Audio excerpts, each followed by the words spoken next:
What's going on? How is everyone doing tonight? Welcome, welcome, welcome back to our Tuesday talk or tea. I don't know. I'm really not all that big on tea. The tea, unless it's sweet tea with a nice slice of lemon or lime or even some blackberries. Awesome. I mean, the whole tea thing, like people in my opinion, people have abused that phrase. But welcome back, regardless, to our Tuesday nights. Salute to everybody over in the land of kick who's just kicking it. Salute to the Jaguar Wright Effect, the Jaguar Wright Show. Salute to all of our members and our moderators. It is I, it is me, the Jaganator. And it's good to be here. There's a couple of things that I want to address. For me, this whole content creating game, it's it's like a tug of war for me, because as much as I enjoy just sharing information with the people, keeping it real with you guys, getting to know you guys, building with you guys, I'm just not for the BS, the crap of it all. There's a lot of crap that comes along with the content creating game. And for those of you who actually know, like, media manipulation and the dissemination of misinformation is a big passion of mine. It's a huge passion of mine. I also know it creates a big problem for a lot of people in a lot of ways. So I want to welcome everybody into our world and know that it's not just about being messy. Like, I know that there's a whole subculture of people here on YouTube that are literally in it for the mess. And salute to one of our girls, Carlove. She had suggested us watching a like a little docu-series called Bad Influence, about the whole world of the kid side of influencers and stuff like that. And I was watching it and I completed it. Anytime someone makes like a real suggestion to me on something that they think I should take a look at, I make the time. I look, especially if it has anything to do with, the things that I was talking to you about, regarding media. And it was wild, because it was really centered around kid influencers and the parents that are behind them. And I learned some interesting things. What this game is really all about, what people are really all in it for. And it's wild, seeing these kids with accounts where they've got 11 million subscribers, a million subscribers, 2 million subscribers, 5 million, like whatever the case may be. Shoot, I mean, I'm not saying that it's easy to get to, but these kids are hitting like a million subscribers in a year. Here we are, the Jaguar Wright Effect. We're over our 100K, which is decent, because if you actually look at, how it works, very few accounts ever make it past 5,000.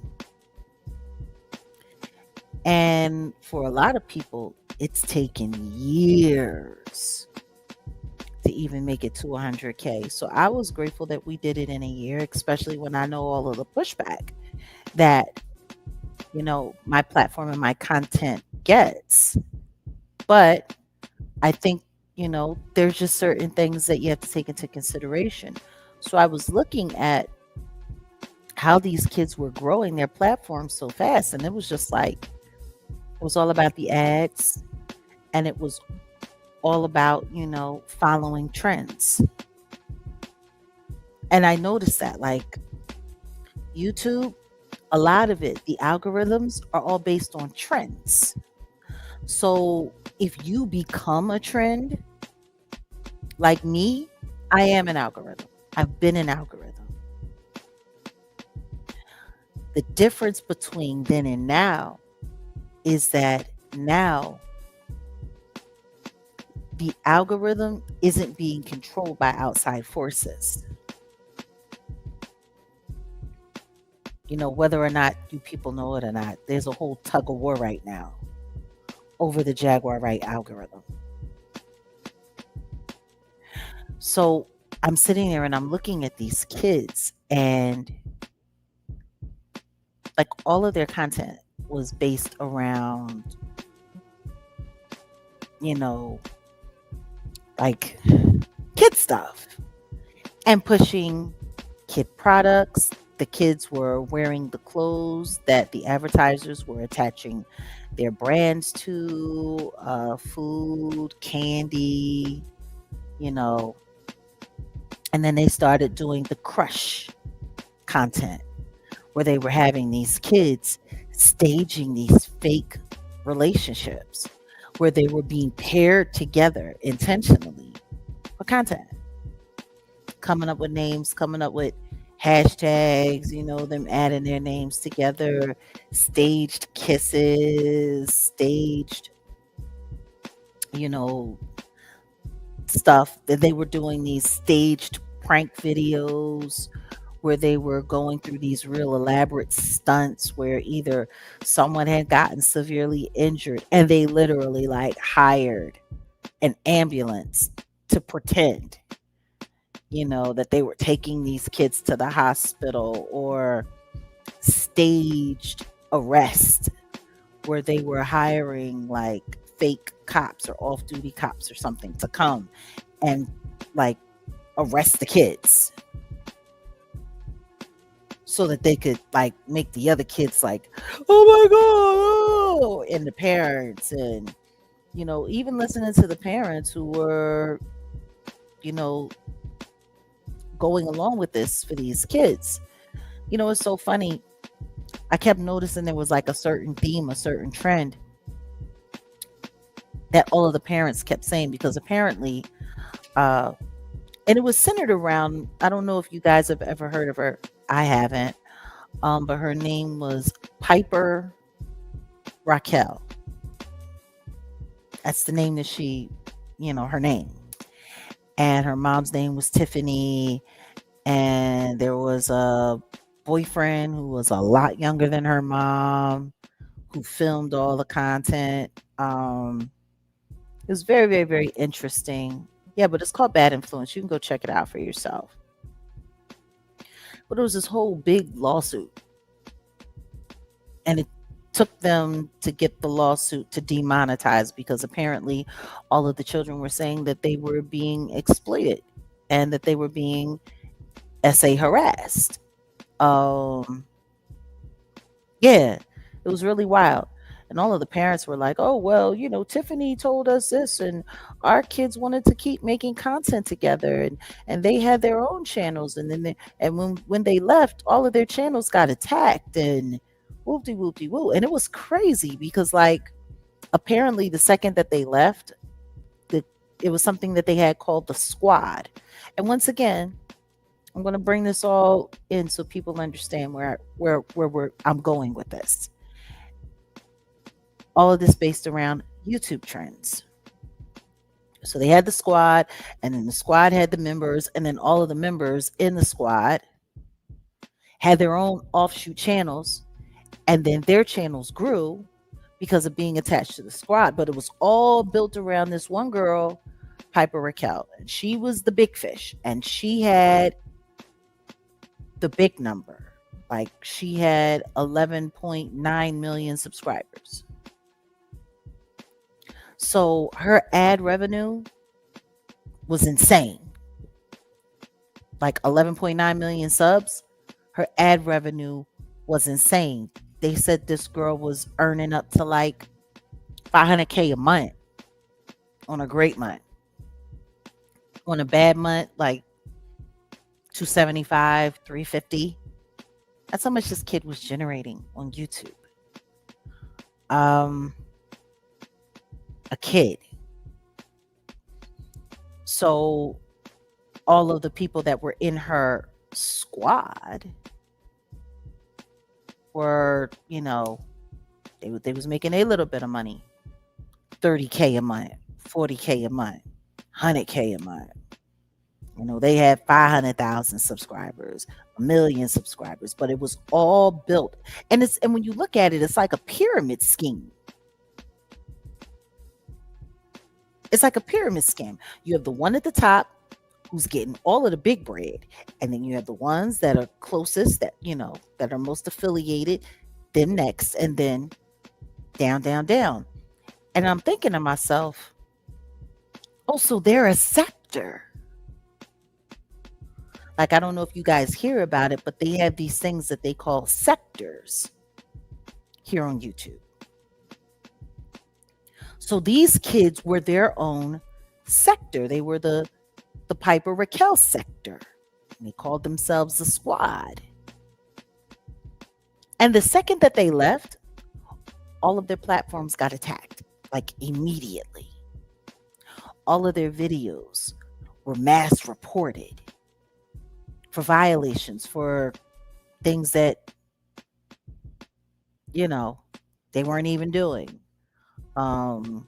They could be sitting there just talking about, In-N-Out Burger, and their video would get mass reported for sexual content or violent content, things of that nature. And then I found out they were also doing other things, like their videos were being embedded on pornography sites, so that if anyone clicked on their video, it would register that it was coming from that site, which would steer away ad revenue from their channels to make not only their views, but their revenue crash. Salute to Sudden West. Ain't that wild? That's crazy. I didn't get a chance to see all of it. I just saw a little bit of it and I was out. But yeah, I do want to see it. It's interesting. What was most interesting to me is that all of this was like centered around kid content. And it's funny because they were talking about how these little girls in these channels, 92% of their audiences were men. Oh, yeah. Adult men. Oh, yeah. I believe that. Like when I saw the one content where a PDF said, "Thank God for Instagram moms for providing us with all of this spank bank material for free."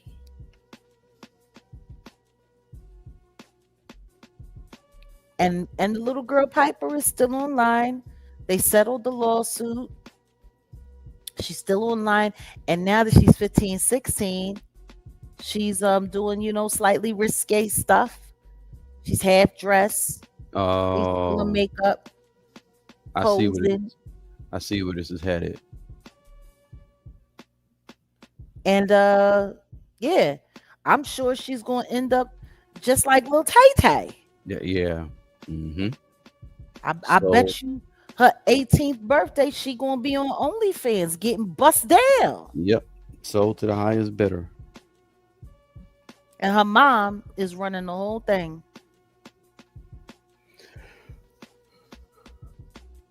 But it was so funny because the parents were talking about, oh, well, the kids, they're all friends and they just want to make content. We didn't realize they were being, manipulated and ABUs like this. And we didn't realize how much she was using us and da-da-da-da-da and whoop-de-whoop-de-woo. And as soon as somebody left, they would replace them with someone else that looked kind of like them and slide them right in like nothing ever happened.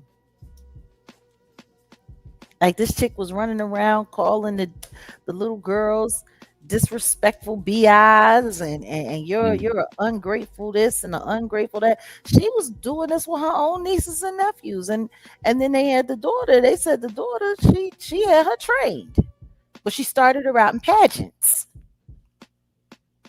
and then went on to social media. But I was just looking at the whole aspect of it, the whole sector thing, the way they built their own sector and used these kids.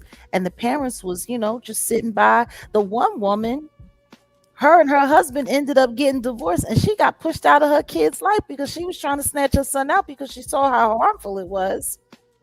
And they got to the dad, and the dad was like, "Yeah, no, it's cool." And she went to the police like, "I don't want my son to do it." They say, "Yeah, well, this is an internal family issue, and both of the parents ain't on the same page.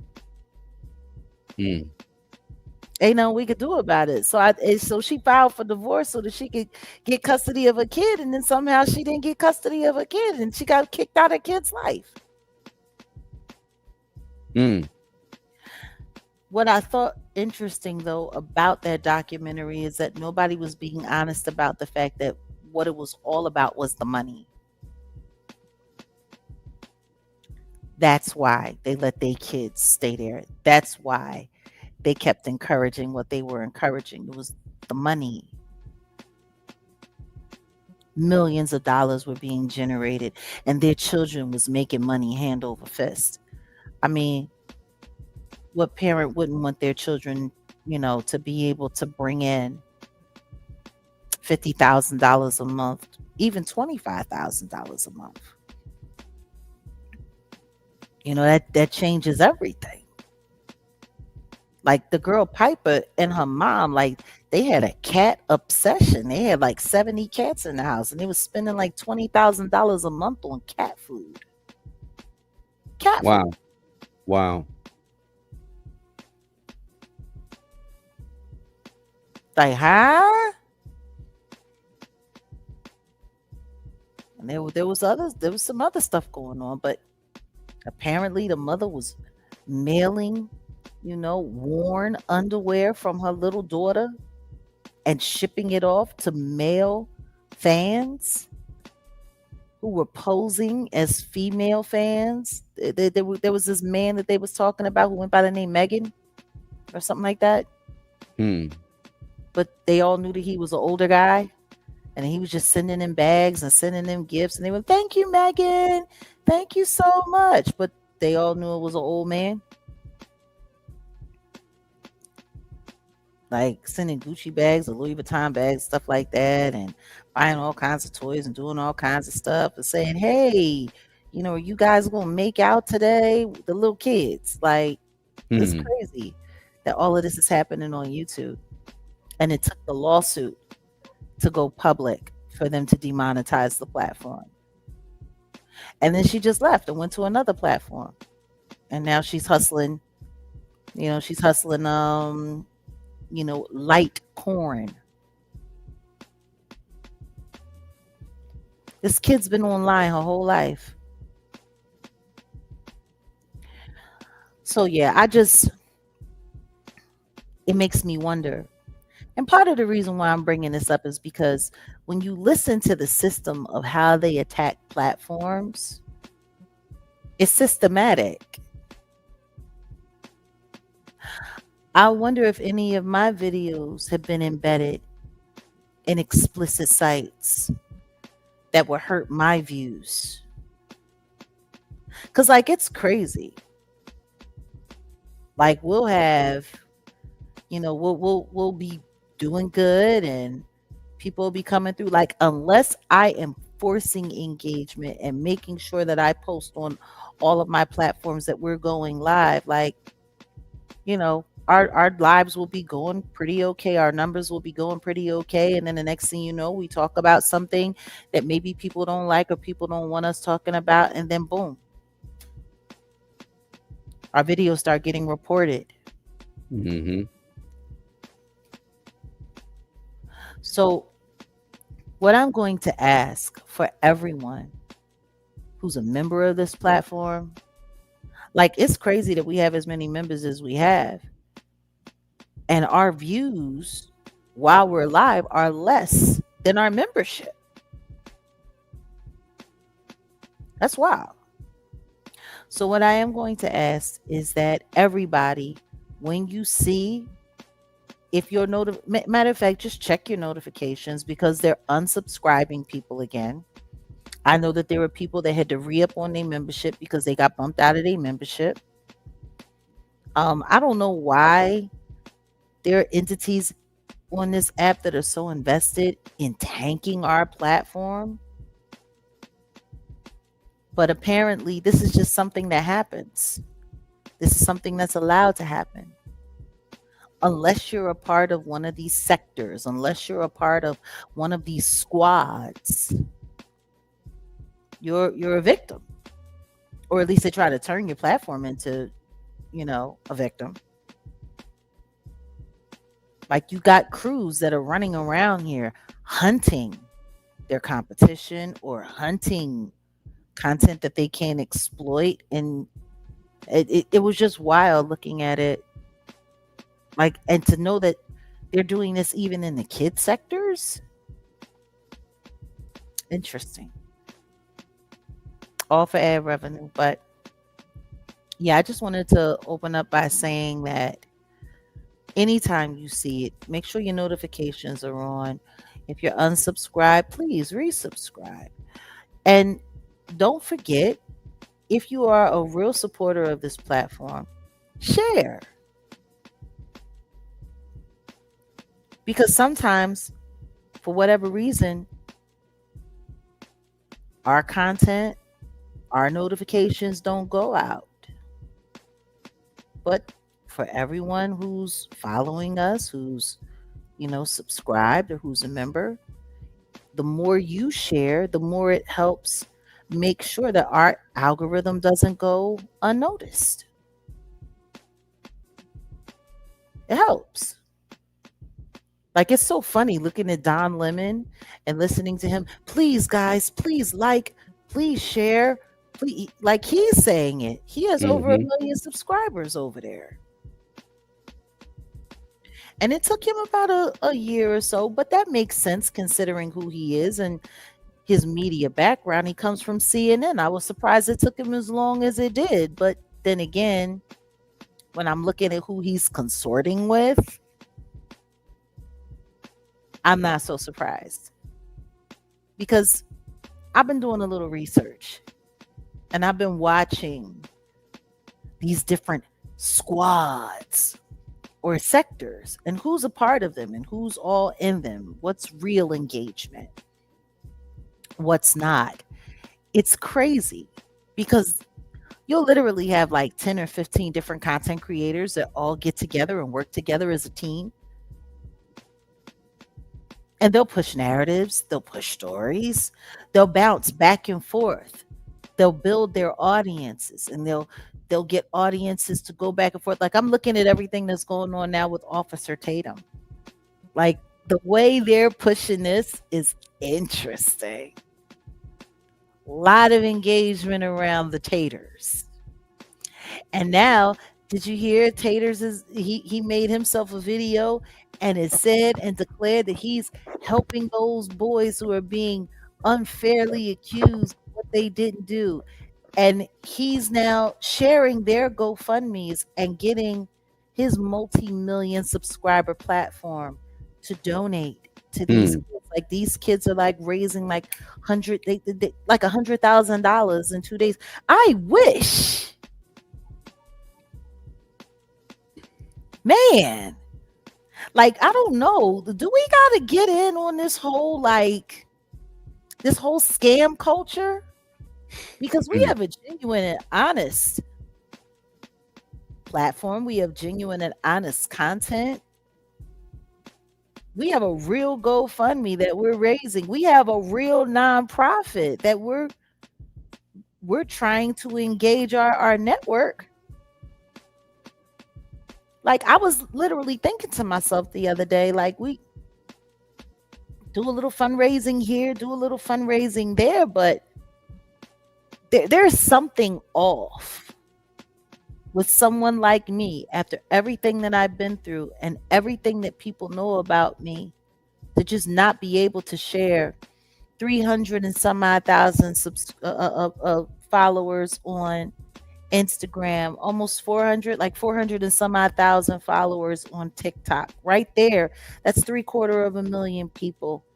Between the platforms that we have here, almost 200,000 people there. We're almost at a million people.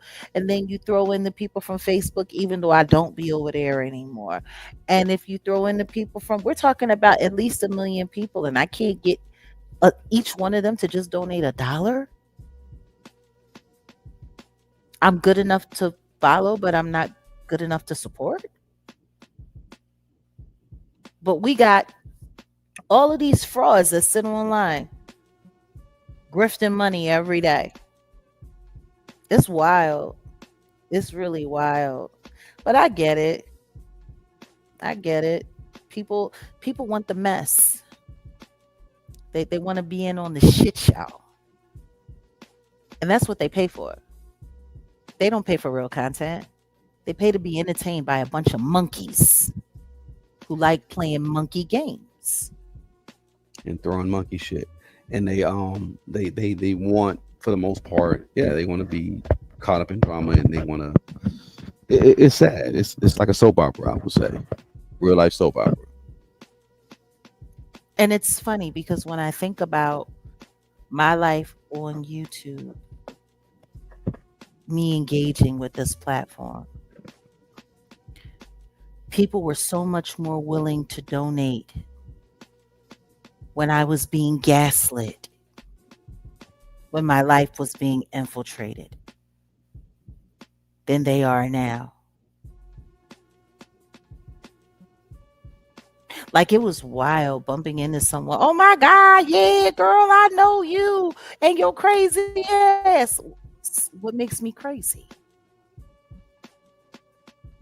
I know you from YouTube. Trust me when I tell you, sometimes when I hear that, I consider it an absolute fucking insult. Because I got to figure out which kind of subscriber are you?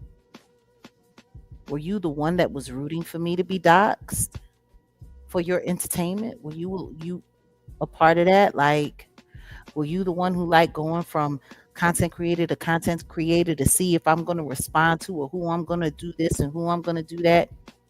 Like, are you one of those people?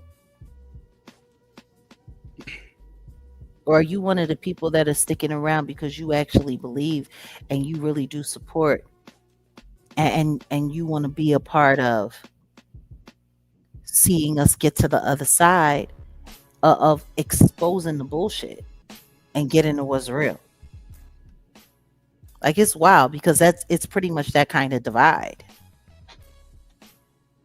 And for those who are just getting here, welcome. Welcome to the Jaguar Wright effect, whether you're in over on Kick or you're a part of the show or you're here at our community. Welcome. I am Jaguar Wright. Co-host is our producer, Wolfgang Amadeus. You know what? We've been here for a little bit. How about we say hi and then start jumping in? What's Hmm. going on to our girl Myrna Sanchez? We have Barbara Martinez. Wrenchity wrench wrench wrench. We got Auntie Leah in the building. Who else is here? Mary A is here. Oh yes, Jag Nation. Jag Nation in the house. It's so funny. I also noticed that too when I was like watching that documentary. Maria, Maria, Maria. I'm sorry, West Side Story. Had to. Yvonne Wildridge is in the house. Hello, Tiana. What's going on? Thank you for the jewels. Appreciate you. Jaladas. Appreciate and salute. What's going on? We got Truth Seeker Jace over there holding it down in Kickland. Hey, the lovely one. Oh, fantastic. We got Veronica over there in Kickland. Our girl, Carla Turner. And yes, Carla, thank you for the suggestion. Appreciate you. Because I wanted to just really like just have this conversation and just talk about the interesting of it all. A Reed in the building. We got Oh, ACG. What it do? What it do? CB Bomb, what's going on? Salute from Toronto. Okay, Norkai, appreciate you. Thank you for stopping through. Who else do we have here? Who else do we have here? Oh, Stacy. Y'all know we always shout out our members, and we do suggest you become a member and stay a member. And guess what? If they take your membership away, we hope that you have the courage to do it again. But if not, if you find yourself having issues over on YouTube, feel free to become a member on Kick because we are over there as well. Mm-hmm. So yeah, who else do we have? Was there anyone else that we need to? Oh, we got our moderator Cat over there. Hey everyone, shout out to the Jaguar Wright Kick family indeed. Cat is over there moderating and kicking it. Appreciate you, darling. Okay, so and we got Archangel Michael in the building. Yes, get the likes up.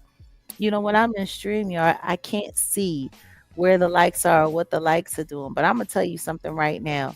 We need y'all to like. We need y'all to like. All righty. I think that's enough acknowledgement for right now. Hold on a second. Wait. Oh, wait a minute. Brandon's in the building. What's up, Brandon? Cat got a new up the lovely radio show. Welcome. So yeah, salute to our family, salute to our members. Everybody welcome in. So yeah, are we not looking at the orchestrated nature of it all? Like there was one lineup this week that I saw happen content wise that I thought was very interesting and very telling. So how many of you guys saw the whole Roland Martin being exposed thing? Oh God. Just put a one in the chat if any of you saw that Roland Martin was on the chopping block for disrespect this week. Because it was really disrespectful, in my opinion.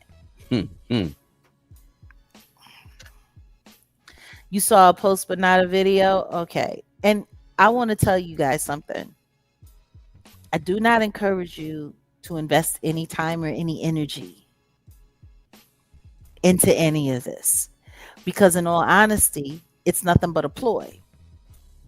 It's a ploy and it's a scam to create engagement because the truth is people are running out of Nolan Wells content. Yeah. See, I'm about to put y'all up on game, which is part of the reason why they hate me so much. Because I really do be trying to ruin these people's bags. If they're going to ruin my money, then I might as well go on ahead and try to ruin theirs. If I can't earn an honest living as a content creator, then why should I let them earn a fraudulent one?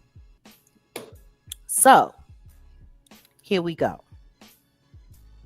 Roland Martin, y'all know who he is. Everyone knows who he is. Roly poly.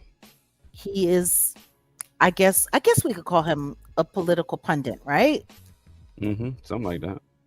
That's what he does. He talks politics. He's been in journalism for a while.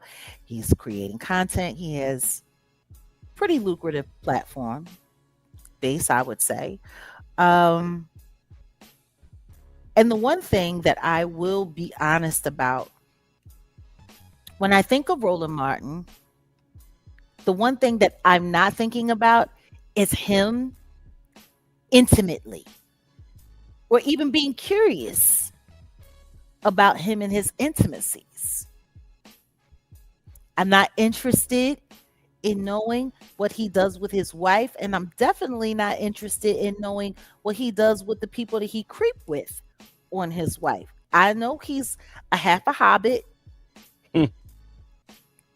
That I know. Ain't he Haitian? Part. I believe he's part Haitian. Okay. He's mostly Yeah. Ninja. Yeah. He's mostly ninja. He's a little piece of fashion. And it's so interesting because, people were arguing about him being a tether. And they're like, is he really a tether if, like, everybody in his family is black except for one of his grandparents? No, that doesn't make no. Well, see, I don't even get into all that. These people that come with the whole the lineage and stuff. I get it, but like whatever. Got So, one parent that's Haitian. All right, okay. I mean, the truth is we all got a bunch of mixed up stuff in us. Oh yeah, definitely. If you go back far enough. Yeah, I mean, that happens with anybody. I don't get it. I think that people just like looking for things to argue about and looking for things True. to talk crazy about. Oh, and by the way, if I see the numbers going down in the studio, I hope the reason why is because you're popping out so you can like and share and then come right back.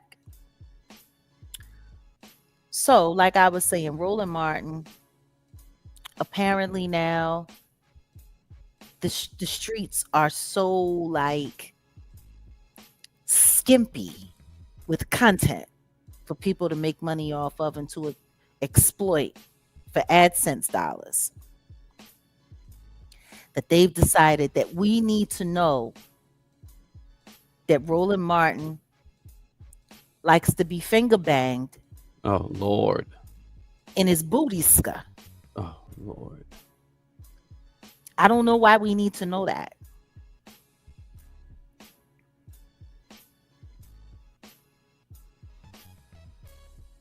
I mean, we really don't. Wait a minute, Dr. Jacko, you said you just saw me on the Blue Couch interview. It was a tough one for you.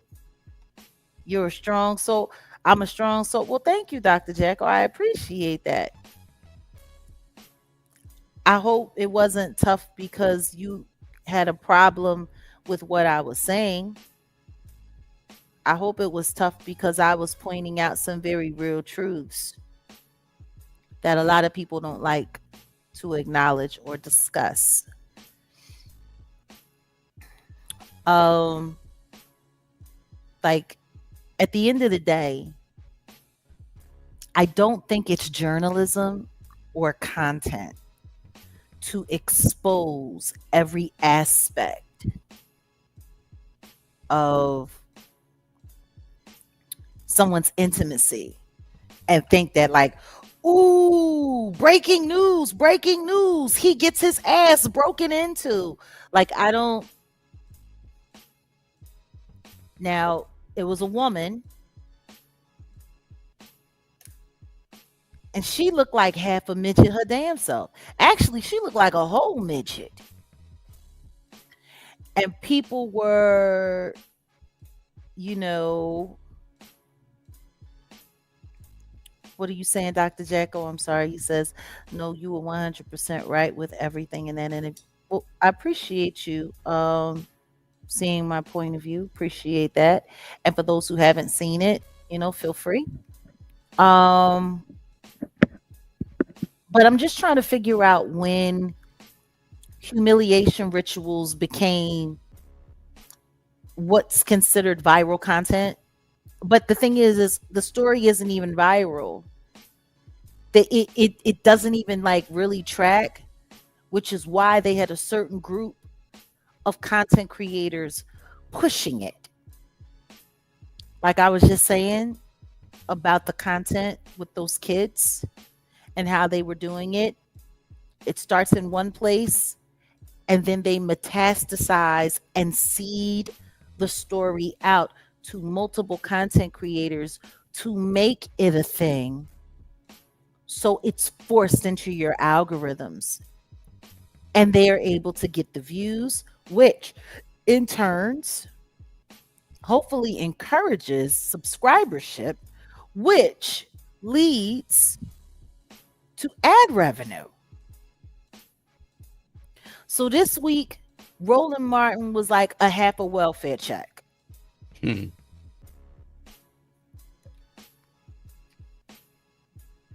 Now, when I heard about this, and just so you know, I want y'all to understand this.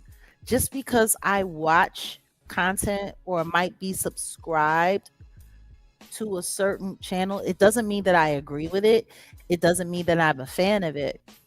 I listen to all different kinds of content, content that I disagree with, content that I do agree with. I like to hear all sides of different arguments and different conversations because it gives me a better view as to how, salute, thank you for the jewels. It gives me a better view on whether or not a story is being pushed for disinformation or whether or not there's a story trying to get a fighting chance to get real coverage. So I'm seeing this Roland Martin story happen on Poetic Flacco's channel. And let's be clear. I want to make this very clear. I am not a fan of Poetic Flacco at all.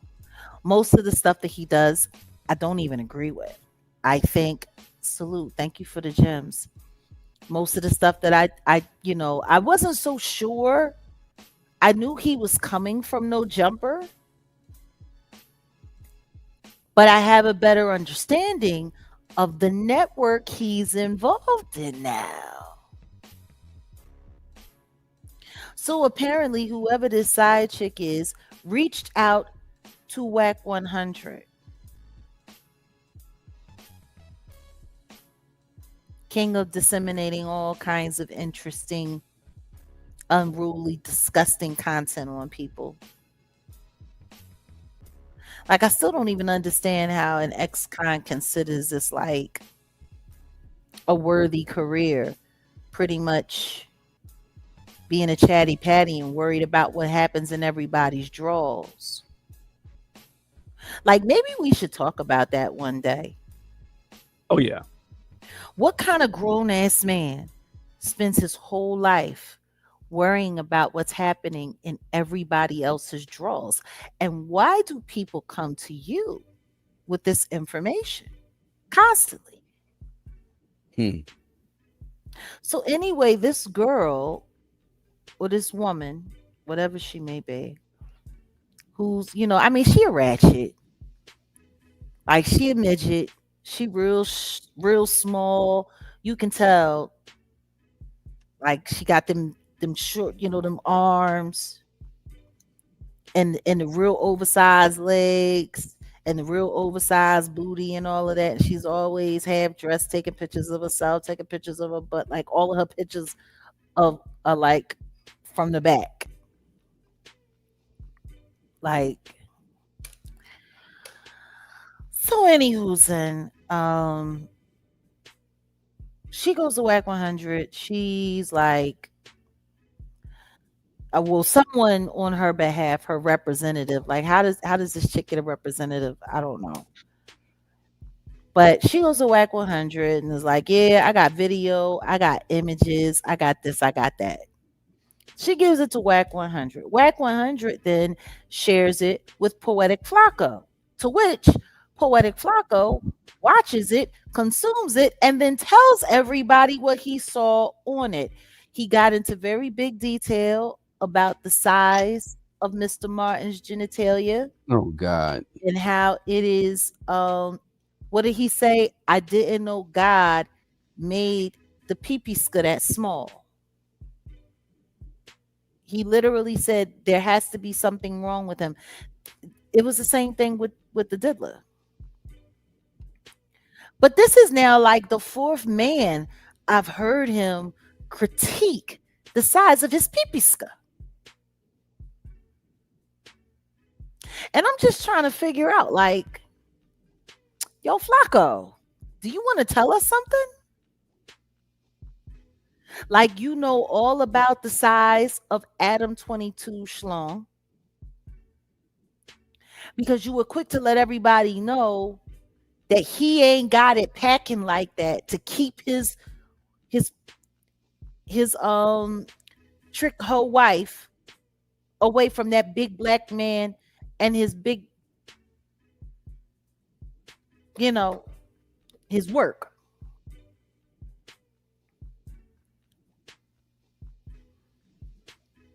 Like like I'm not understanding. See, like who's interested in that? You know, who's interested in that? What makes that news? Well, obviously that's not really him, I but know it's not. you know how the internet gets. I know it's not because they said he was wearing a thong. Those look like booty shorts. Those look like that looks like Flacco's swimsuit. It's really a size 4. But my thing is, Flacco, do you got something to tell us? You know all about Adam 22 Schlong. You knew all about Diddy Schlong. Who else did you say you seen a peepeska? And now you sitting there telling us all about Roland Martin's peepeska. Like, I don't get it. Why are you so like infatuated with the size of other men's, stuffs? Meanwhile, I done seen how you fill out a pair of size X, what is it, triple XL basketball shorts. I done seen the way you fill them things out. No air. How am I supposed to breathe with no air? That's what your nuts be saying every time you put on them, them triple X basketball shorts. There's no room. Like, Oh shit! it makes me think of that Genuine. Is there any more room for me in those jeans? Like, there's no room No, there. hell no, ain't no room. There's no room. Triple X. Triple X. And tight. As tight as them drawers was in that picture that we just seen.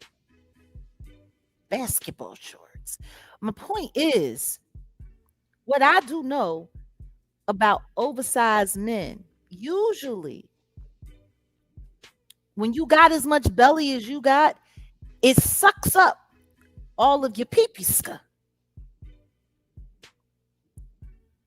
That's why, when men get the gut, it becomes a problem for them because it takes away from their size. So is it that you're obsessed with everybody else's peepeeska because you can't find yours anymore? And you want to have somebody to pick at? I don't know. But I don't understand straight men who spend a lot of time saying, "Oh, I'm just watching for work purposes." Whatever. What jobs you got? Hmm. The job. I can tell you the job. All right.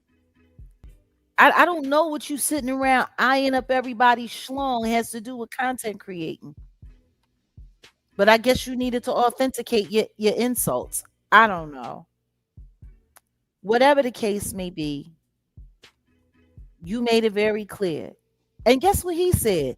I don't know what to do with this content. I don't know what to do with this. I don't know what to do with that. So I had to call my auntie, Trasher. And then the next thing you know, he's sending it over to Trasher, Kibi.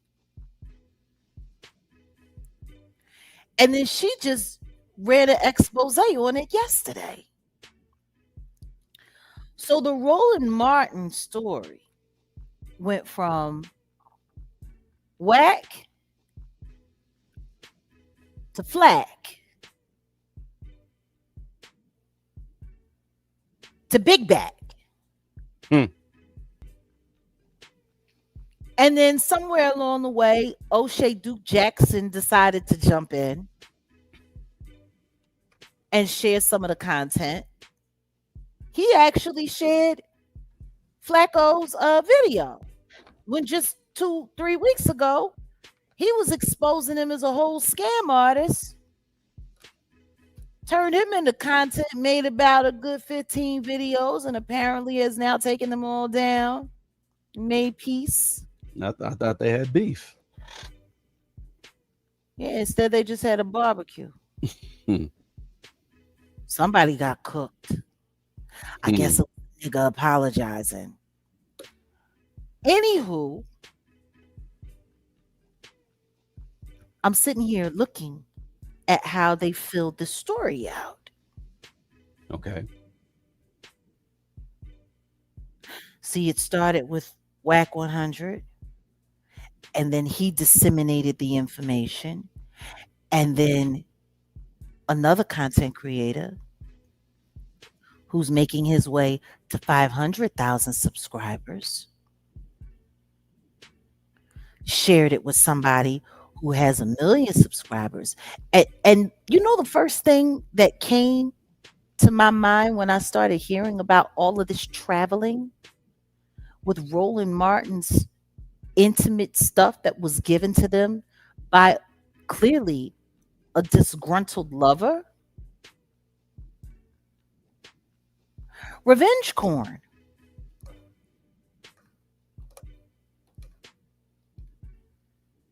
Like, whoever this woman is to Roland Martin, I don't think she had his permission to share the videos of her thumbing his testes while she's popping them off in the back.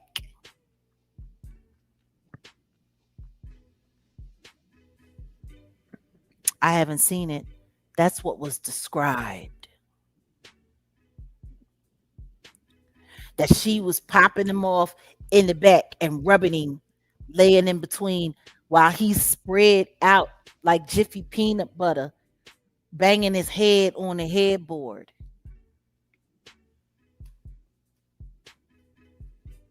See, that's a story I would have passed on. Who you telling? But clearly that was right up Trash's alley because she is also another person that's highly invested in what's going on in people's draws. You know, it's so funny because so many people have talked about me. Oh, she always up in somebody business. She in everybody business. She be snitching. She be doing this. She be doing that. Has anyone ever heard me share a story? Yes, I have spoken on people violating kids and, you know, people doing all kinds of strange stuff and people being sodomites and stuff like that. But you don't ever sit around hearing me take the time to say, hey, I got a video of such and such doing this and doing that. And this is what their this look like. And this is what their that look like. I've been heard years ago about Diddy's shortcomings. No one ever heard me talk about it. Not at all. Want to know why? I don't care. I just find it funny how nobody ever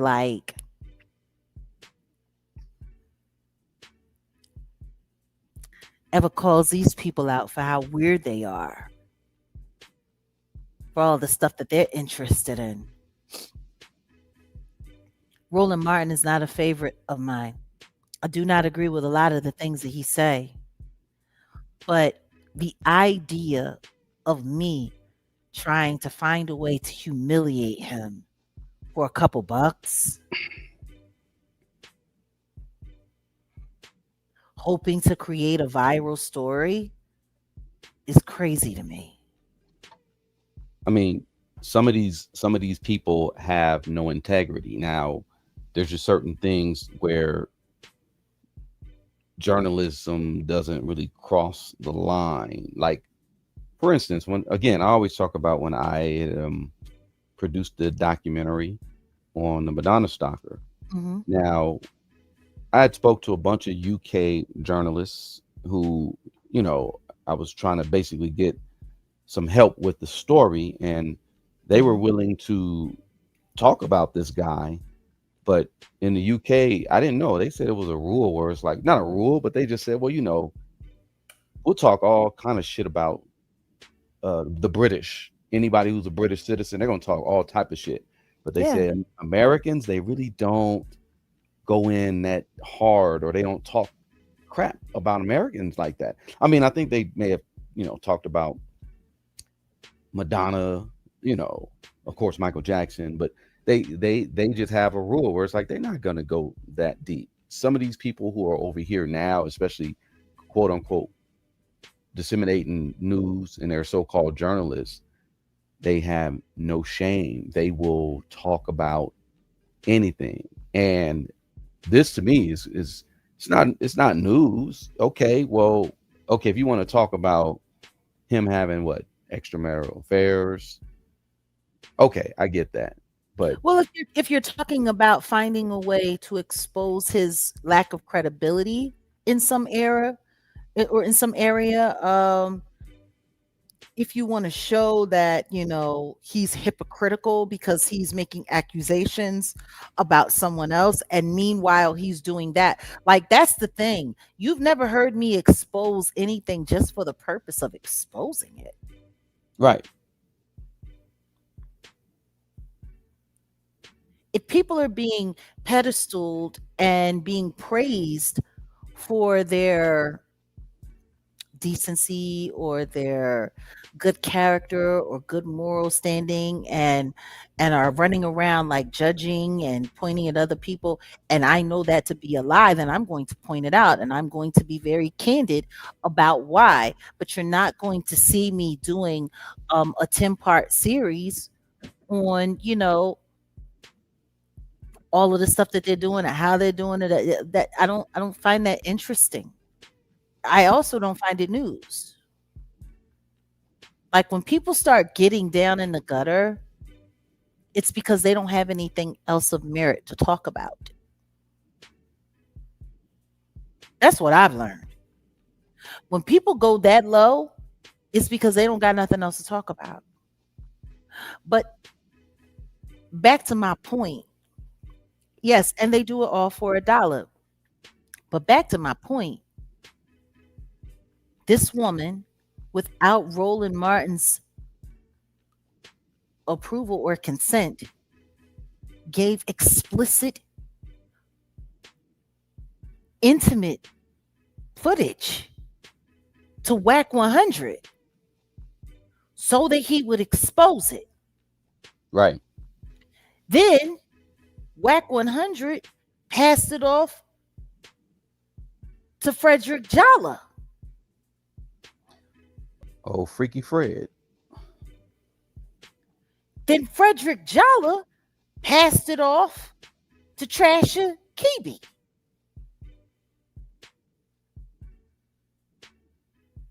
That's three people that got passed around to. And though they didn't post any of it up, even though I did hear that somebody was sharing, like, I think on Patreon or on websites, like him in a leopard thong, Yeah, it's still revenge corn, because all of you are admitting to have seen it, and are openly talking about it. This is revenge corn, yeah. which is illegal.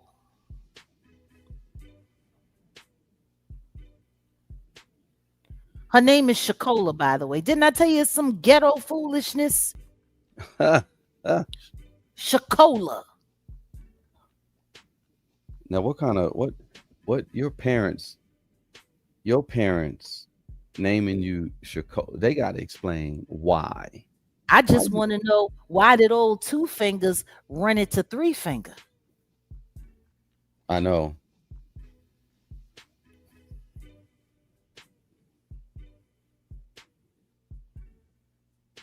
Like, Three finger wag. this is revenge corn. Whether or not anybody's going to call these people out on it, I am. It's revenge porn. Hmm. When you take intimate footage of someone, whether you're posting it up online or you're just sharing it from person to person to person so that they can talk about it, it's still revenge porn. Yeah.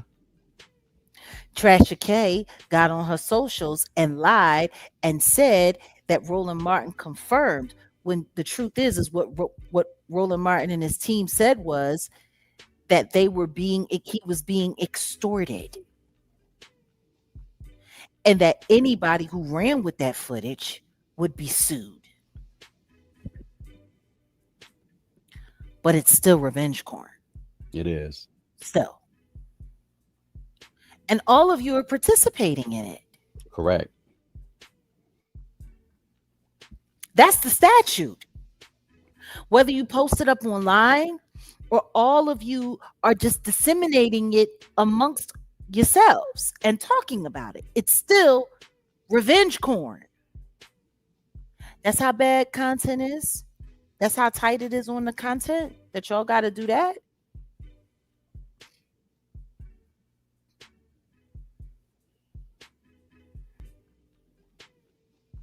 It's wow. So yeah, I say all of that to say, ugh, for content. Once upon a time, I used to say everything is content, and it's true. Everything is content. I think that people meant that, I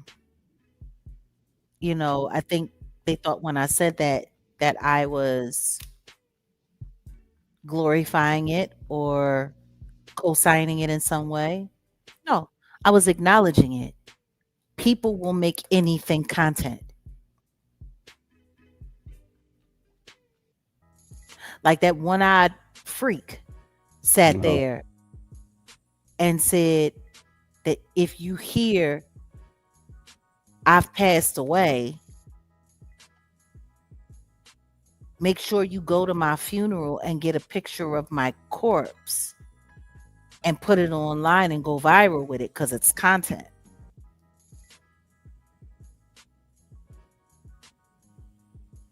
That's just the That's nature.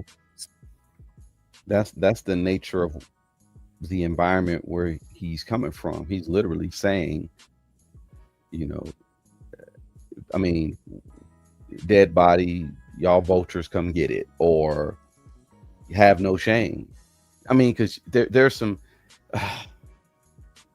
there's some stuff you just don't cross the line. I wonder if Corey Holcomb knows that guy that he had on his show, Paperwork Party, is one of those people that'll do that, that will go to somebody's funeral with Oh them yeah, ray sunglasses and take a picture of a corpse and put it up online. paperwork explained it in the interview. He said it. He's like, yeah, I did that. Oh, see, I didn't watch. Yeah, I know. Yeah, I did. Yeah, he explained it. He said, yeah, I did that for Angie Stone. Yeah. I mean, I'm gonna tell y'all something. I have the footage of Prince. Well, let's just say I have access. I'm not gonna say it because I don't want to. I have access to the footage of when Prince was found Unalive. unalive in his mansion, and it's very questionable. I can talk about it later, but out of respect, just in general, because I got much respect and love and admiration for Prince, because dude was a genius.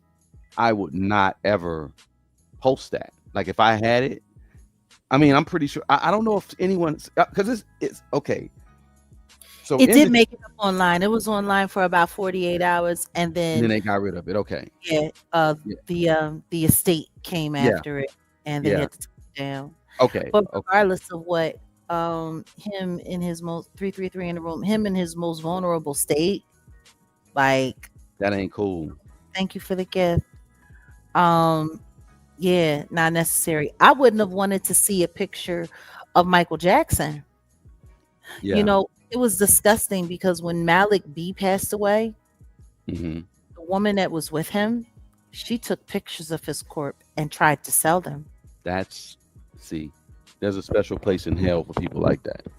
And there were people that were about to run with it, and I went online and I just screamed bloody murder. If I see any of that, like, you better hope I don't find you. Like, I never understood people, like, social media, um, there's no respect. There's just no respect, and people use and say everything, but the problem that I have is not what these demons will do for a dollar.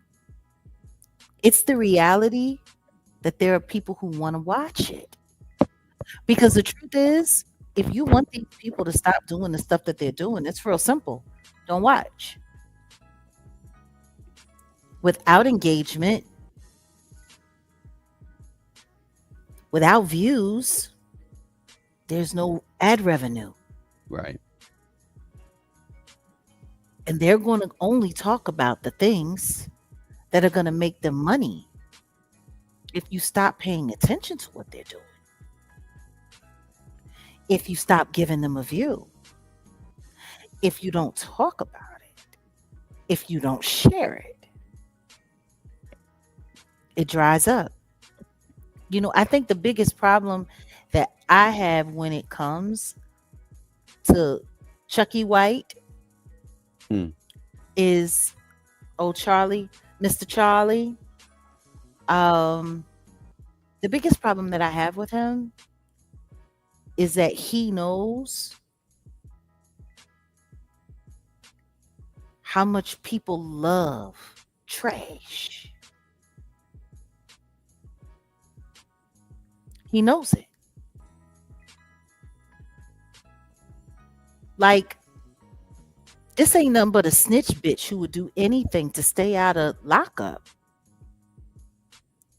The truth is, he gonna do whatever he gotta do to stay out on the street because if they put him away, if he ever has to do time, I promise you, he's gonna be the biggest victim behind bars that anybody has ever seen. And he's probably gonna beg to be in PC, protective custody, forever.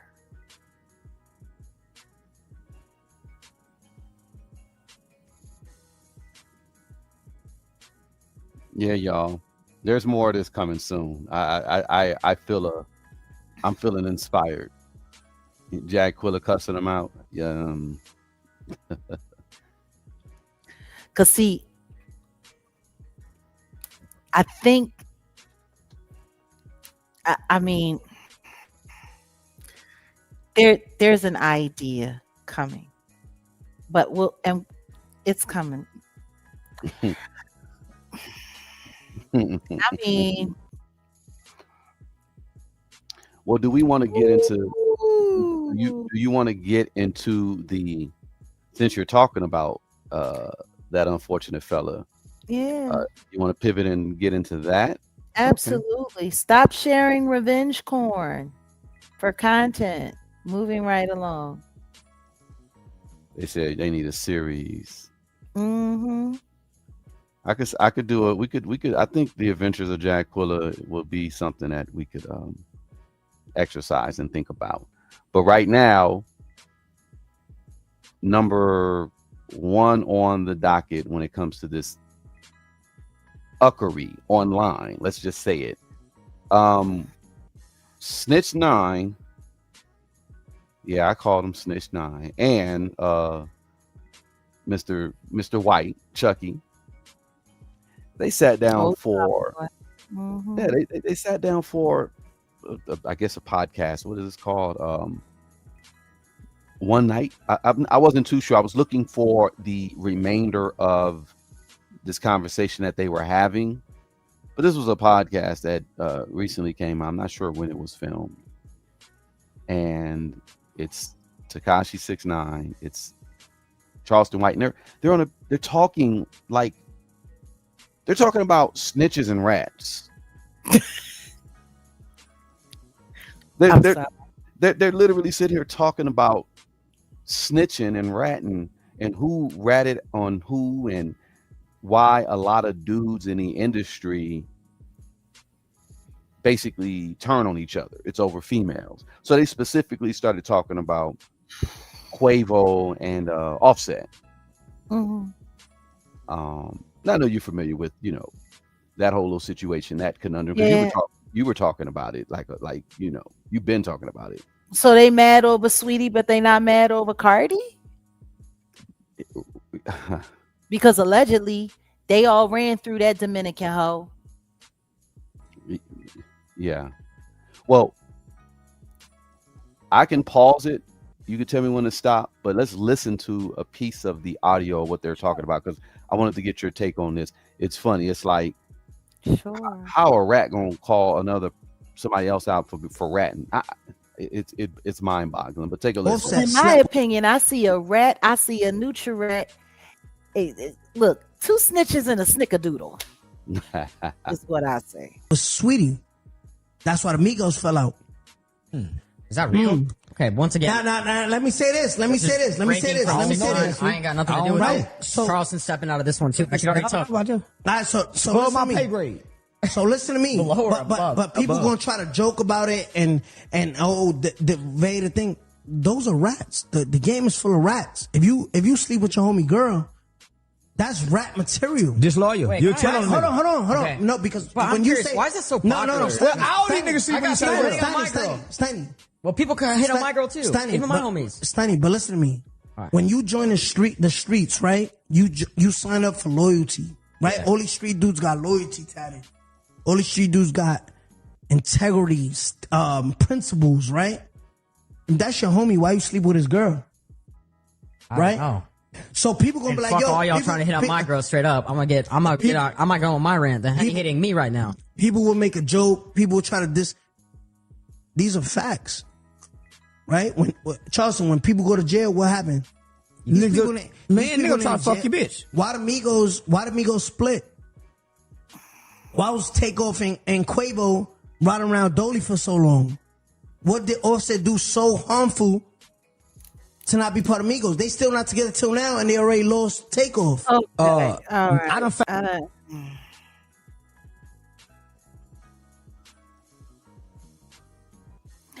I'm sorry. It's like poison being just waterboarded in my ears.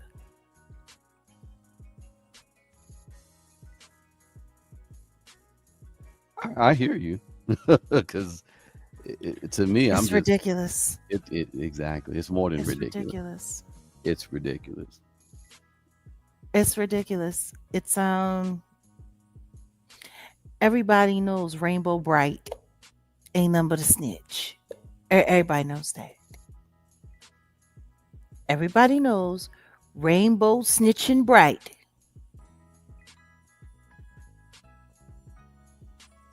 You know, I'm starting to. Wasn't it Nicki Minaj that did a song with him and helped like put him on the block?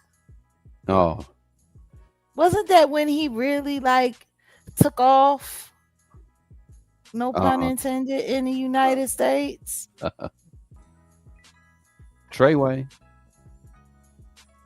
Am I wrong? No, you're right. He was over there in Russia.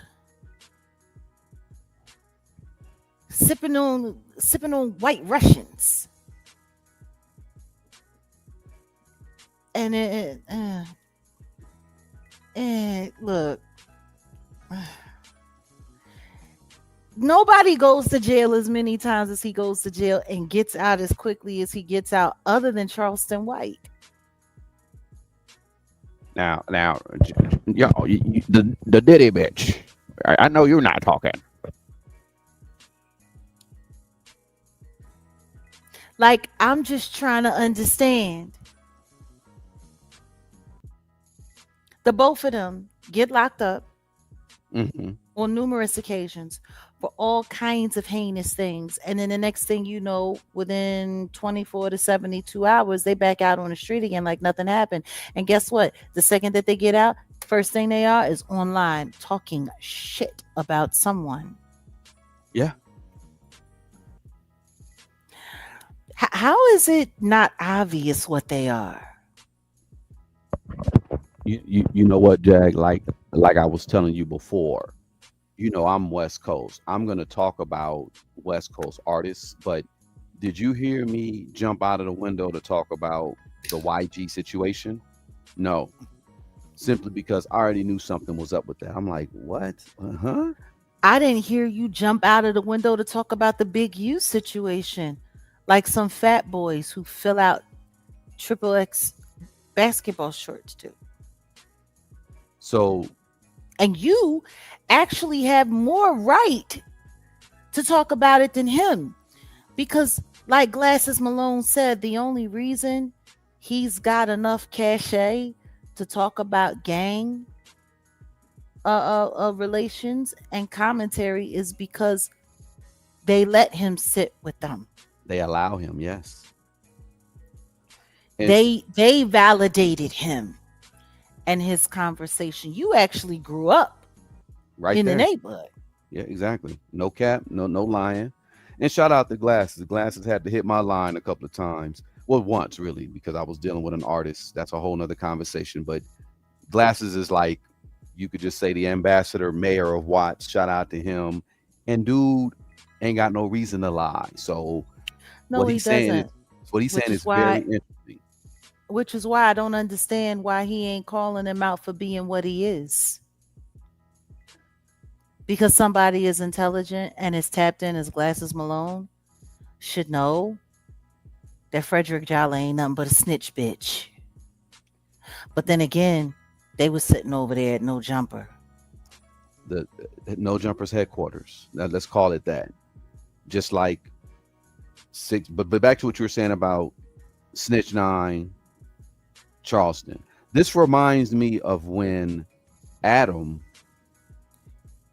and Vlad sat down last year and they were given their, remember that dossier that remember I was like literally Vlad was speaking to Adam 2016, like, hey man, I wouldn't be around these gang members, because he was breaking down a whole little situation about what happened to him and him having beef with Whack 100 or it was a Big U. But either way, someone approached him and said, hey, if you want this handled, I got you.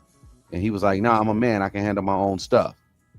And respectfully, whatever, that's what it is.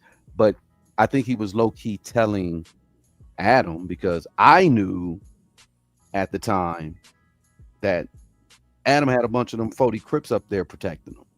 And people don't, that's kind of like some hood stuff people don't talk about. And I get it. But at the same time, I'm like, no, I can talk about this guy. I've seen him go from the space he had in downtown to the space that he had in Melrose or whatever, blah, blah, blah, and what his platform has become. Now, it's basically like in my opinion, like snitch headquarters, if you ask me. So who comes out of No Jumper? This Freaky Fred guy? Okay, but this situation with 6ix9ine, Charleston White, both talking about snitches. First off, everybody know what happened with the Treyway situation, Yeah. 6ix9ine, all that. Like it's like he was sent in to take them brothers down. Yeah. And then the situation Just like Chucky running down to Houston. Yep. I was trying to put a case on Jay Prince and mob ties, as if anybody actually believes it. And let's just be clear. If that actually happened and he was eyewitness, not eyes witness, but eyewitness. Now, hold on one goddamn minute. I am the eyewitness. Don't be talking about me. Eyewitness. You the Diddy Blitch. See, I'm glad I know what a glass eye look like, because I promise you, if me and him ever got into it, I'm gonna make sure I'm gonna hit him in that good eye. So I got a couple of seconds to get some good work in before he starts screaming. But look, this seems like perfect timing for him to sit down and do all this talking about other people's relationships and this and that, when we know recently there's been some accusations between someone coming out against a family member of his, right? His little cousin, who he said he didn't know, but his mama sat with Trans Rena and said they do know that little girl, and that little girl did live in the house, and that they were helping the family out. So you're a liar. And you're a weirdo. You're a weirdo. OG Mudda and the other guy from Fort Worth, in his podcast, they were recently just kicking up noise again for his little cousin, and they were able to show the paperwork that for whatever reason the police didn't handle up on him. But then again, this was after when he turned on his friend Dewberry and sent Dewberry to prison while he pretty much walked away, did some time at a halfway house, and then came home and wanted to play doctor with his 11-year-old little cousin when he was almost 20 years old. Wow. Is what she's alleging. I just find it funny how the second that started kicking up, all of a sudden he's online at a hotel in Houston talking about somebody tried to take his life.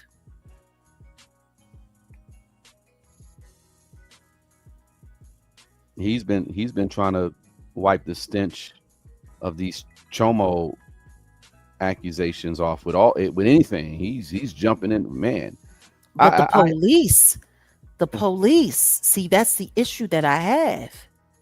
Why aren't we getting to the bottom of why the police didn't put more time into this case? Yeah. And why this young woman was forced to walk away without there being any justice for what happened to her as a child. Yeah. See, these are the kind of things that happen.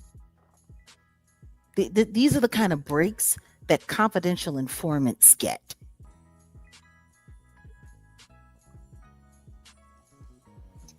You know, like 6ix9ine being over there at MCP with Diddy when Diddy was locked up before his trial, talking to Diddy, getting on the phone, putting Diddy on the phone with people and making phone calls and doing all of this and doing all of that. And then all of a sudden he back out on the streets again. Like, it's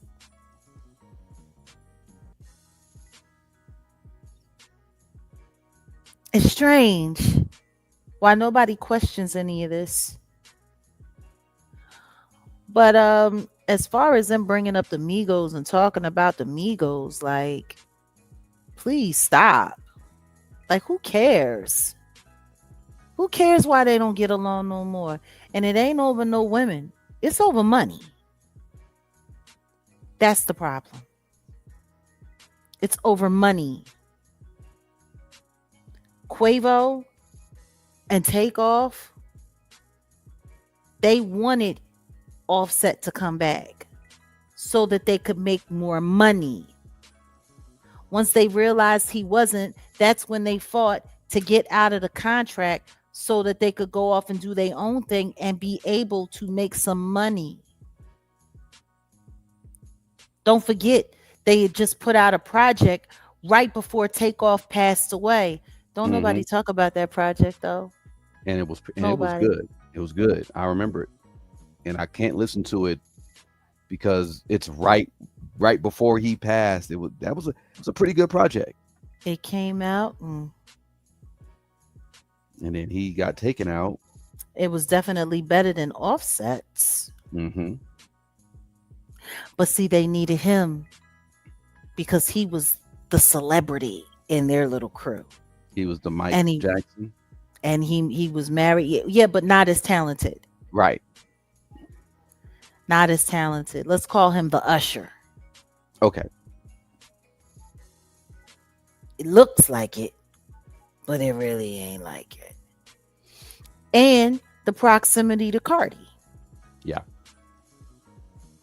So, I mean, it's interesting when people spend their time creating these false and these fake narratives to try to convince people that things are something different than what they actually are.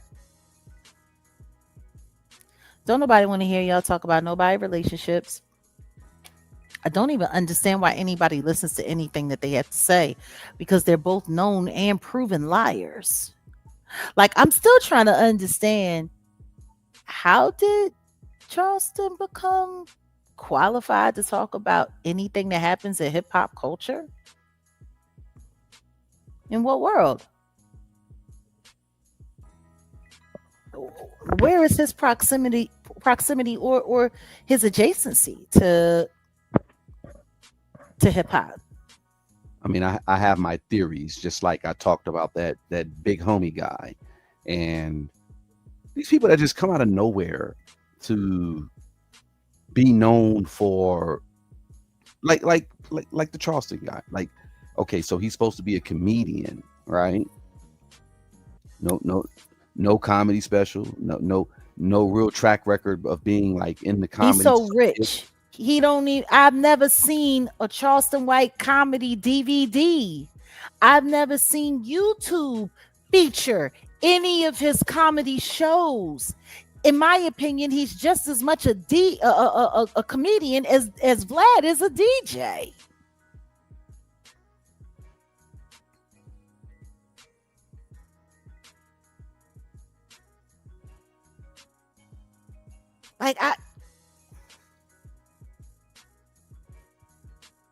But see, this is what they do with plants.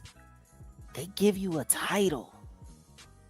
Yep. They give you a position to give you an excuse to be welcomed into certain spaces. In the music world, they give you an album. They give you a hit single. They give you a music video. Then they give you a commercial. And now all of a sudden you're the biggest thing in the world. And now you have a reason to be there. Now they have a reason to promote you. Like, it's kind of pathetic, but on to the next. It's part of the game. It is. On to the next. Like, it's all a part of the bullshit game. Yeah, exactly. And that's what it is. God help you. Bullshit game. God help anybody that pays attention to anything that those weirdos have to say, because you are being misled and lied to. And I put that on everything.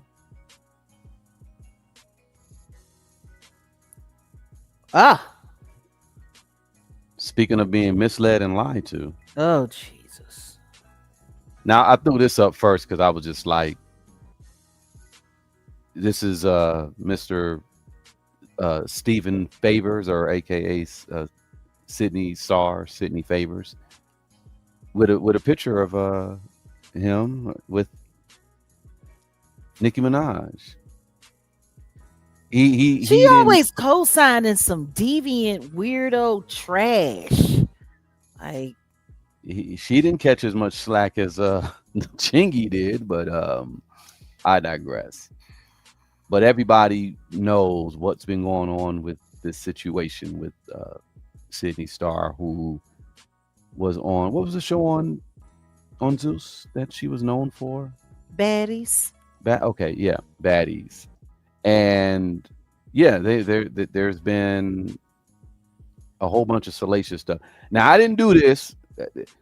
Somebody did this, and I said, this is wrong. They were like, they put this up as an article, like Sydney Starr has been arrested, like the before and after, like this is her on the red carpet. No, I didn't do this. Someone did this. That neck got thick. Well, obviously the picture on the left is not her, right? but the picture, Do you the know who that mugshot, is?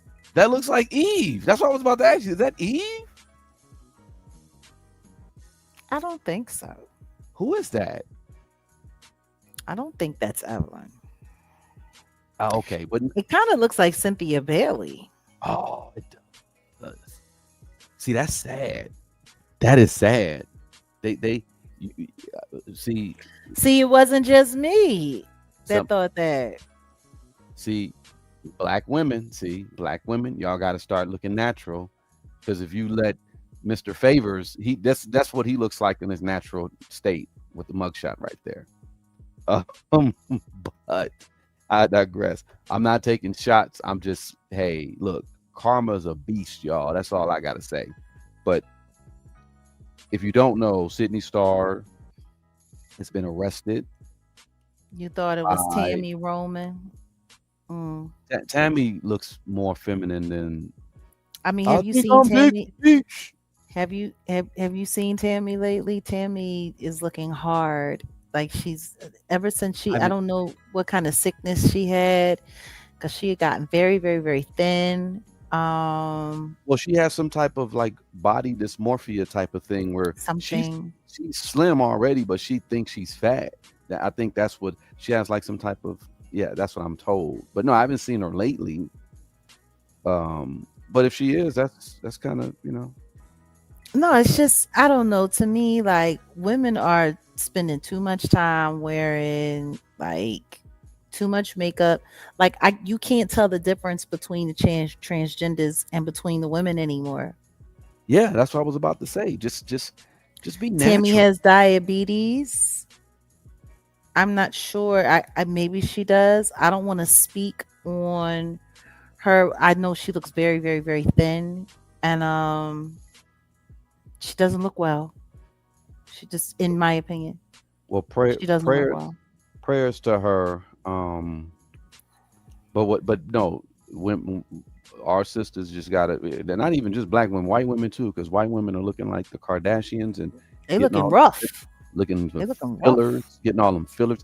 Just be natural. Love your natural self. I showed you that picture of Little Kim earlier this week, and everyone was tripping. Like, yo. I remember what she used to look like. She was, I don't care. She was gorgeous. That first, like, she was gorgeous. Just leave. I would call her gorgeous, but she was definitely a pretty girl. She wasn't an ugly girl.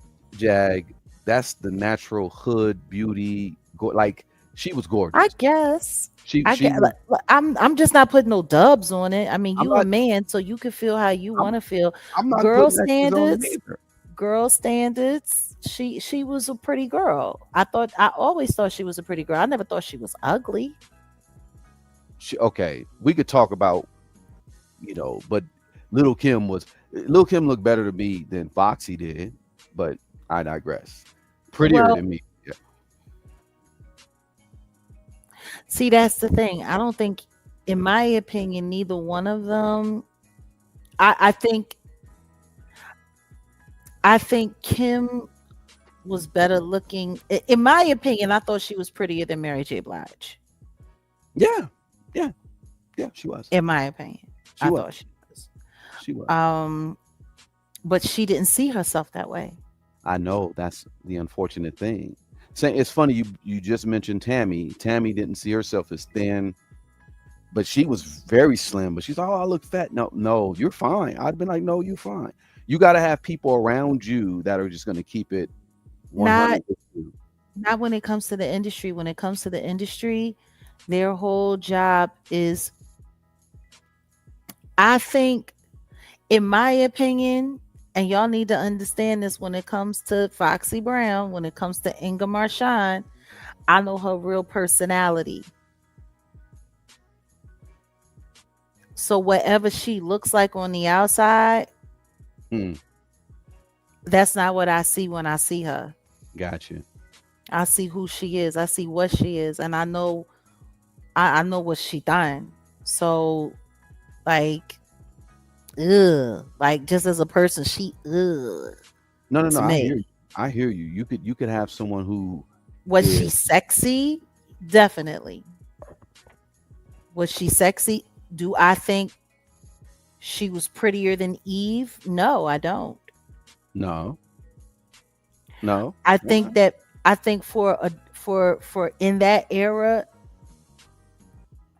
as a dark skinned girl, I think she was def doing it. But I just know what she is. So it's just like, ugh. Now Ugh. if Especially you when you know, hear about when you know about her body count history and all of the people that she sent to the clinic and ooh, all of the people that had to get shots in their ass fucking around with her, there's no amount of beauty in the world well, that can make that look cute. I never was a fan of the Il Nana. That's the Um, problem. That's the problem. She was telling people the truth. well, you got to tell the truth. You got to tell everybody you got the Il Nana. I remember every time Ricky talking about how she used to burn him. Ooh, And okay. I'm like, why you still having unprotected with Ja- her? Jag, you know how far off we've gone from the topic? He be like, I was drunk. Never mind. Okay. And I'm not saying allegedly because I seen the nigga's paperwork from the doctor. Okay. Are we gonna get back And on he track? told me how upset Okay, he go was that ahead. he had to get Go shots ahead. in the ass. You got it. Go ahead. I'm sorry. Go ahead. What? Where are you going? I'm done. Let's get back to it. Yeah, My bad. we gotta produce something. You're sitting over here going in on oh, hold on. Um Look, I didn't bring up Ingemar Shine. Now, anyway, I didn't either. I didn't bring her up like that. I like I literally was just saying, said you was talking about Kim. yeah, go no, that's what look, they were like, let her cook. I said exactly. That's why I just stepped off because if you want to go there. It's all good. Ain't nowhere to go. I've been there. I was You did a there.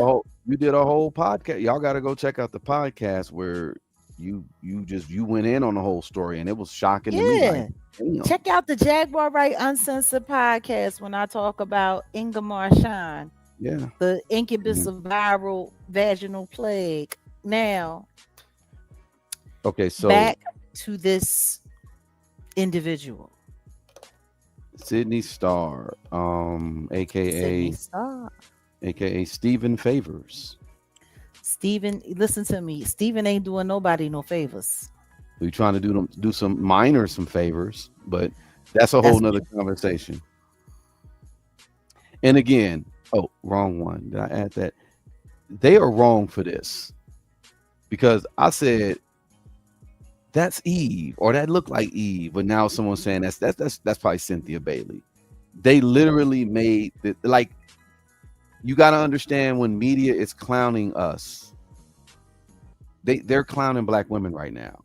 So the young lady on the left is supposed to be the Sydney Starr person who's the mugshot right there. She looks like Big Meech, Larry Hoover. The media is not only having a field day with the story, but they're also taking shots. They're clowning. But the reality is this is a sad situation because Sydney Starr was arrested. This happened August 2nd after officers responded to an alleged sexual assault involving a juvenile at an embassy suite in Georgia. So the charges are aggravated child That's the molest. actual. Yeah, child actual battery against someone under 1'6". Y'all know that place Sodom and Gomorrah, that part. Yeah, so those three charges right there, those are some heavy charges. She faces up to 25 years to life. So I have here the warrants. The warrants, the alleged, it says she or he performed sexual acts involving a juvenile. It further states that after receiving Miranda rights, Favors allegedly acknowledged performing the the oral stuff and claimed the encounter wasn't consensual. So that's an A allegation child can't recorded in the consent. warrant. Right. But listen, that's the allegation recorded in the warrant. It's not conviction. But a minor, can't not be capable of consenting under applicable child offense laws. So it wasn't consensual. And that's the problem I got. These people are weirdos. But she made a statement. Let me finish with the statement because I wanted to get what your take on this.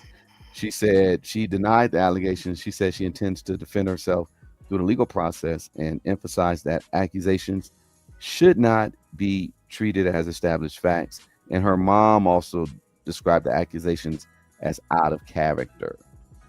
So she should go back to court on the 25th of August. Go ahead. This individual admitted to doing what they did. Allegedly, but it's written down in the warrant. That's what it says. That's why I pulled it up.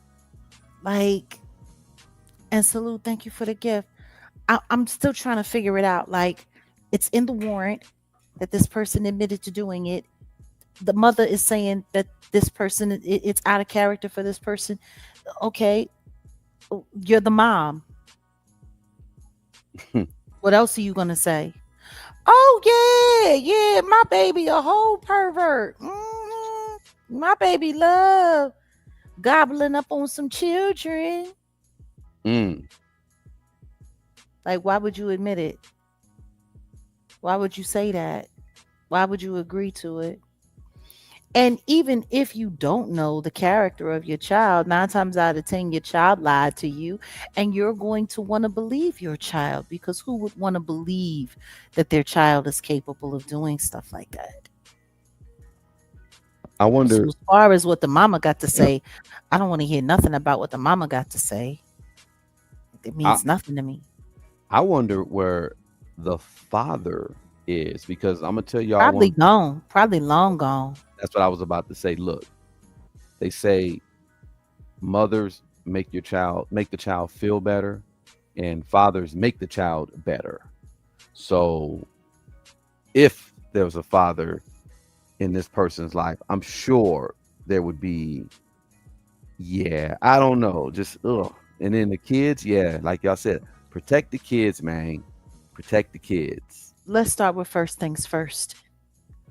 This person has a background with being duplicitous, being conniving, being calculating, and being treacherous. What Sydney Starr or Sydney Favors did to Chingy and then admitted to later. Yeah.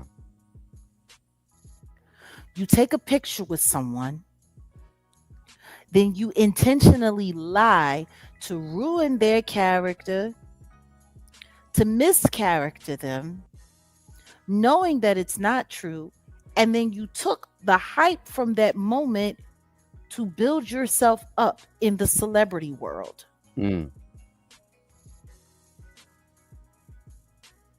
This doesn't sound like a person with morals.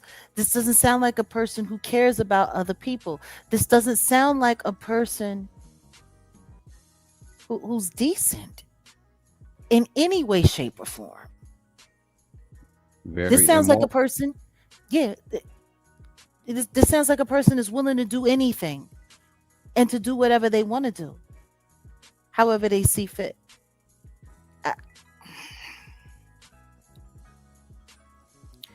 Like I said before, the LGBTQIA plus community has too many weirdos hiding behind that rainbow flag and those letters.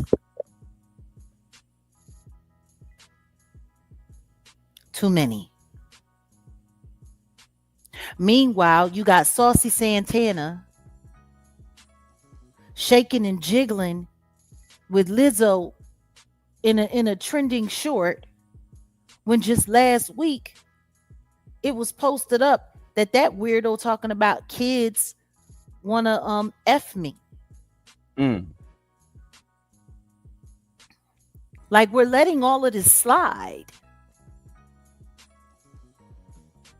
And then even having conversations, because I recently had a conversation with a young man who at one point in time was living as transgender and then transitioned back because they regretted it. And as we were talking, they were just talking about how they don't tell anybody that most people who do the transition want to transition back. And, I'm sitting there speaking with them and they're just talking with me candidly. And this person is letting me know that they're seeing a lot of demon time at the parades, at these LGBTQIA plus events, people dressing up as demons and devils and carrying on, and how it's making them want to get away from the community because there seems to be a demonic agenda that's hiding just behind that flag. So to have a conversation with a young person from the community saying that this is the kind of stuff going on, to hear Saucy Santana talking about kids want to be intimate with me in a very, very, very grotesque manner, and then to hear this story, it's got me wondering, like, what's really going on? What are they doing? What's the underground message? And I've been saying this. Not everybody who's rocking those letters and who's living that lifestyle is true to that lifestyle. Because I'm going to tell you something that I know right now. A true trans, because I've been around them, had one live in my home.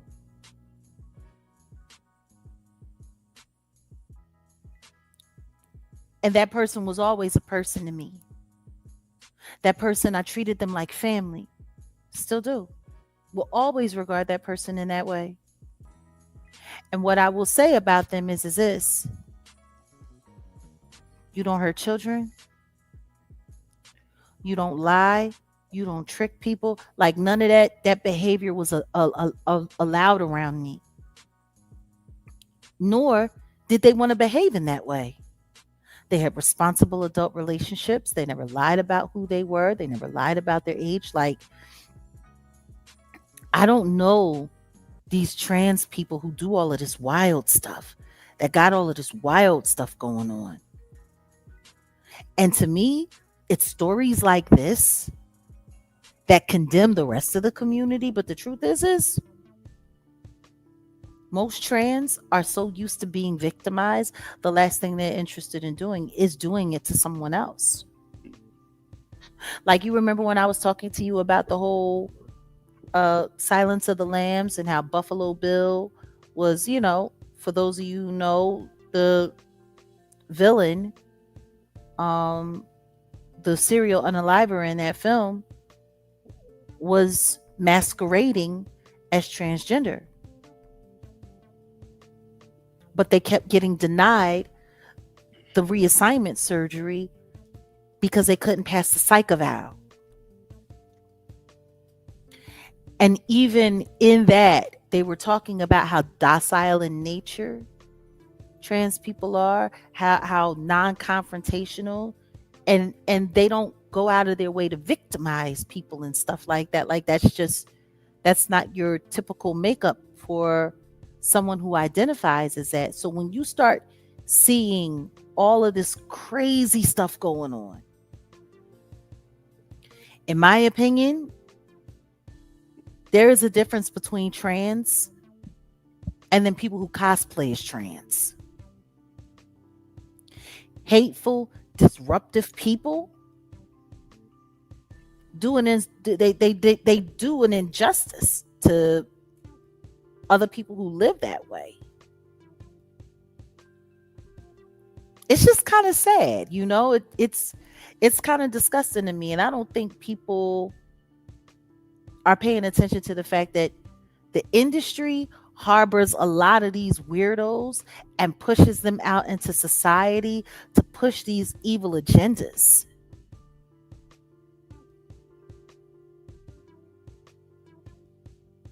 But this man in makeup, because as far as I'm concerned, I don't care what Darius McCray paid for it. This man in makeup deserves to go to jail, and I hope you burn in hell. Like, for real, I'm Samuel L. Jackson in A Time to Unalive. Yes, you deserve to die, and I hope you burn in hell. Like, that's how I feel about this situation. And I understand that the accusations is all alleged, and I understand that this person has been released on bond. And all I'm going to tell you, like old boy said, hide your wife and watch your kids, because they doing stuff out here. So, Stephen was released on bond? That's what I heard. Was released on bond. Interesting. Mm-hmm. Because on the warrant it says no bond indicated, but yeah, they probably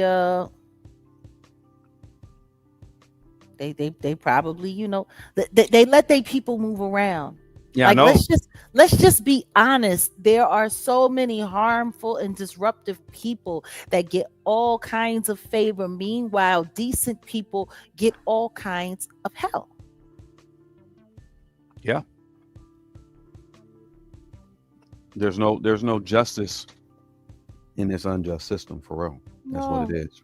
They like to disrupt. Like, and I'm looking at that, and what I'm really not liking is that we're seeing a lot of this with people of color. They're making sure that those stories make it to the front of the line. They're making sure that they're predominant in the algorithms. They're making sure of it because they want people to look at us like we're animals. Yep, like we're subhuman. So that people don't feel bad when somebody ends up hanging from a tree or missing from a boat trip. Mm-hmm. Like, it's... Ooh, it's just... Look, I know Philly is on some crazy right now. I know. Like,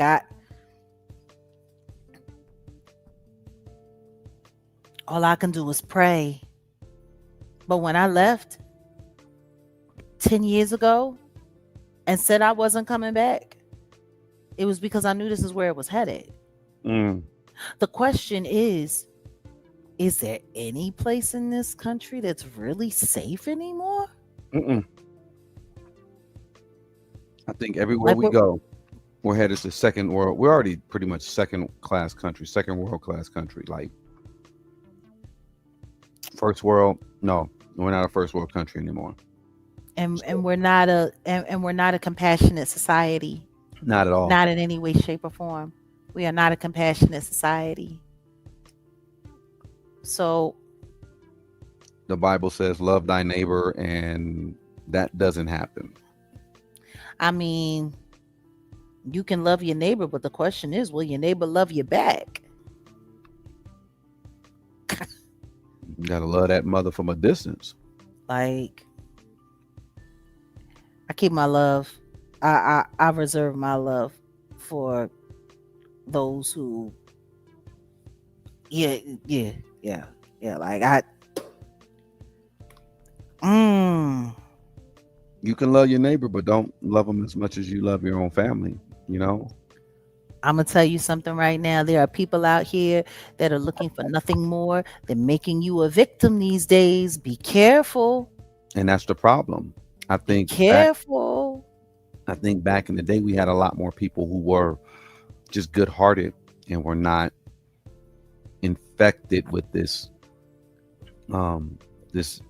demon, I would just say, of lack, because that's really what it really boils down to. If you Thank the industry for that. Thank the what industry for that, for normalizing every nasty human characteristic. Go ahead. I'm sorry. oh no, I'll be sorry. You right. We can blame the industry, because in the movies and in the songs, it's not, talking about being a good person. It's not talking about, caring. That's corny. Love is corny. Hmm. Being decent, you a sucker. Like Cardi B got a new single or something, and I heard it on the radio while, you know, out traveling, and it's called Aha. It's the Hmm. stupidest thing ever. Hmm. It really is the stupidest thing ever, but the whole song is just it's not about anything decent. It's not about anything good. And I'm like, do these people have anything else to talk about other than capitalism, sadism, masochism, and hatred No. and gluttony? Like it's just sad, the world we're living in. And it was so funny because earlier today I heard somebody playing Frankie Beverly and Maze, and I'm just like, it's nice to still hear that music being played, but in 25 years from now, what will people be playing? Will they be playing Frankie Beverly and Maze? Will they be playing the Isley Brothers? Will they be playing, Earth, Wind, and Fire. like it like it was, I don't know, to me it was kind of odd. Like for so many years it's been that I've really like been retreating away from, socializing in large groups and stuff like that. But the one thing that I always used to like was, hanging out with our friends, and we would play music and have a good time and make food and stuff like that. And I remember when I was younger, you heard a certain kind of music, but as the crowd that I hung with changed, so did the music. And like I miss going to a little house gathering and hearing people play jazz. Yeah. Like I remember, we would be hanging out and we would go, and the next thing you know, somebody throw on some Coltrane. But Jag, do you know the science behind that? Bobby Hemmett talks about it, the good master teacher. Mhm. And I think Dr. Phil Valentine talked about it too, but I definitely believe Bobby Hemmett would speak on it in regards to, number one, we were playing stuff off of analog vinyl. I remember Mhm. I remember exactly what you're saying. And of course, the radio was there, whatever. Maybe somebody had a tape or an 8-track, but mainly it would be vinyl.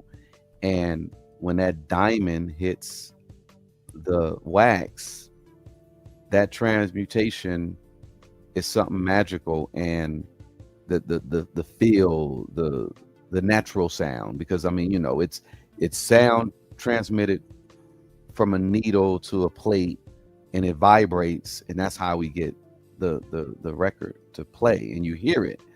And they were like, I think Bobby Hemmett was breaking it down like, back in the day we would go to work Monday through Friday, put in that grueling work task, and on the weekend you had your gatherings, you have your drinks, and then you would play records, and it was healing.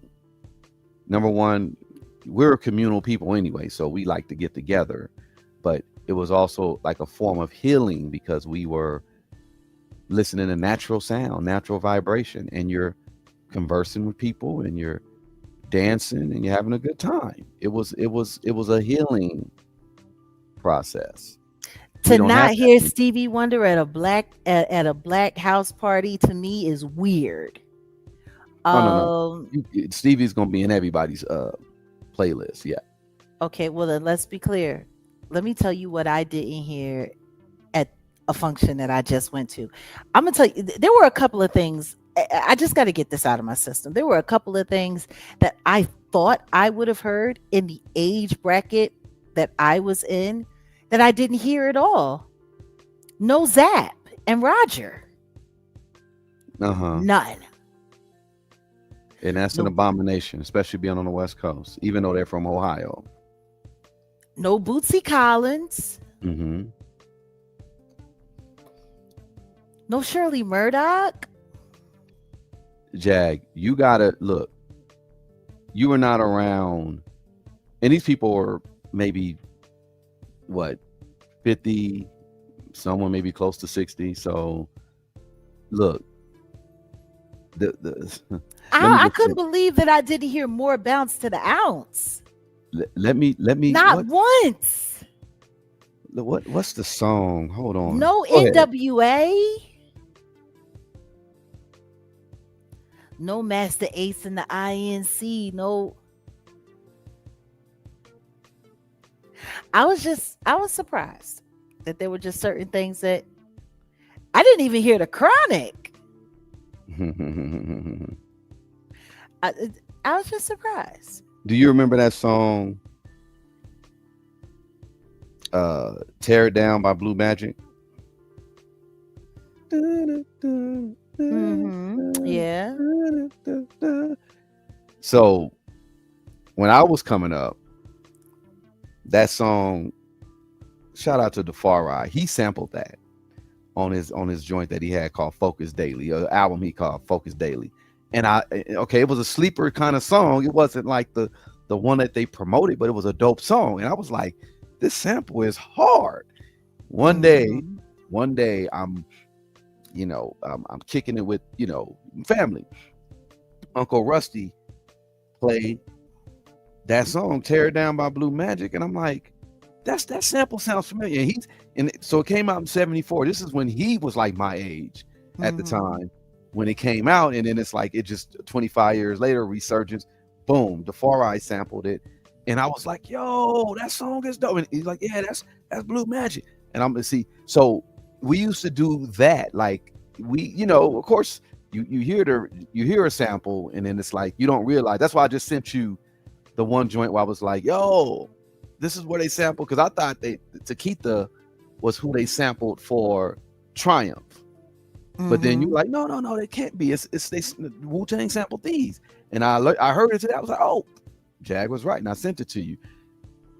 Like, we're losing that aspect as far as like our community. We used to be able to like tie in even hip hop. The samples. We would be like, damn, somebody sampled it. Like, okay.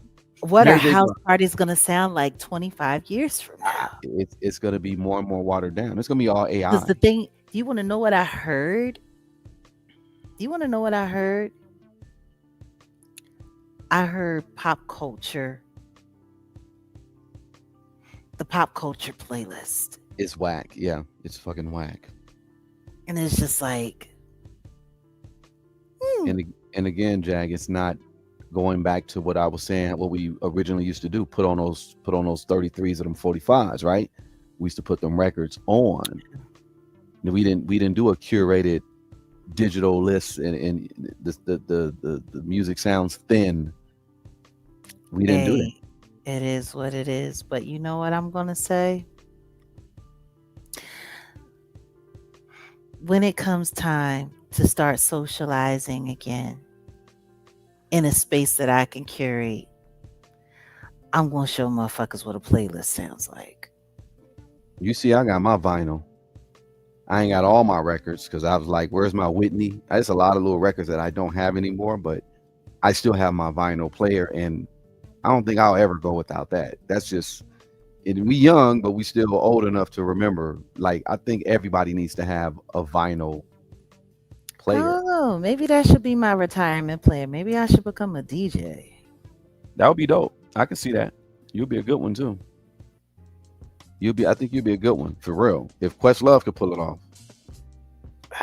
And I know your taste is way better. No, I saw. Look, I had a different appreciation of Quest when I saw him in. This had to have been 20. No, he understands music. He absolutely understands music. Can't nobody take that away Yeah. from Amir. But I mean, him being a sycophant, a cultural sycophant, is what made him a decent DJ. Okay. So it's yeah, like that's that. I mean, for whatever reason people, dive into sound and dive into music and dive into art, it's cool. You know what I mean? Like it's whatever it is, but I'm watching just history. I'm watching culture be erased, and I'm watching the culture and the history be replaced with a bunch of deviant, degenerate, whack shit. Yeah. And it's just letting me know that they're killing what's left of the heart, so that they can have complete control of the mind. There you go. And yeah, man. It's so funny. Don Lemon says on his show, his tagline is "Turn the TV off." And I need to create my own tagline and say, "Turn the internet off." We'll see you next time, but turn the internet off. Yeah. It's wild. But it is what it is. Was there anything else on the menu? If you want to get into this topic, or maybe I can tease it and we can get into it later. Well, number one, y'all, I think, well, it's up to you if you want to keep going. But just letting y'all know, I've been on my ish when it comes to producing, and we are gonna really take off this Jaguar Wright show. Yeah, I mean, a lot of you guys are already here. Jaguar Wright effect. It's gonna stay here. We're gonna keep doing this format the way we're gonna do it, but the Jaguar Wright show is gonna be something different.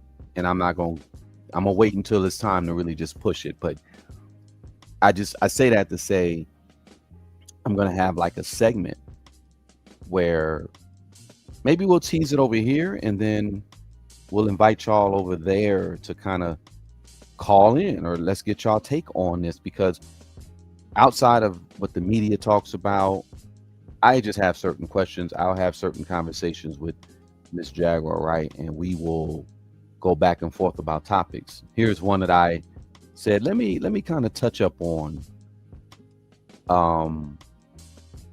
And this, I'm just blocking it because I didn't want to, this was on Facebook and I didn't want to dox nobody for the most part. But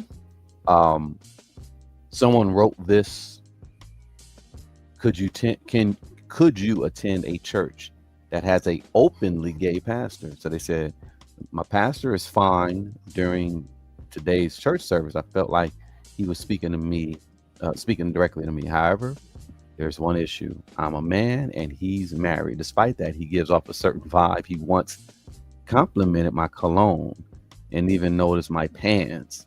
It seemed like he was checking me out. He's part of a bisexual Facebook group. And his old college profile, when I asked him about it, he claimed his page was hacked and he no longer had access to it. I'm not convinced, since he occasionally likes photos. Once I even saw him at the nail salon getting clear polish. There are definitely some signs there, but I don't want to jump to conclusions. I'm afraid that if it comes out about his sexuality, that I'm going to lose members, or he's going to lose members. Could you attend a church that has an openly gay pastor? So, yeah, loose members. Cat. See, that's why I put the post up, because I didn't want to.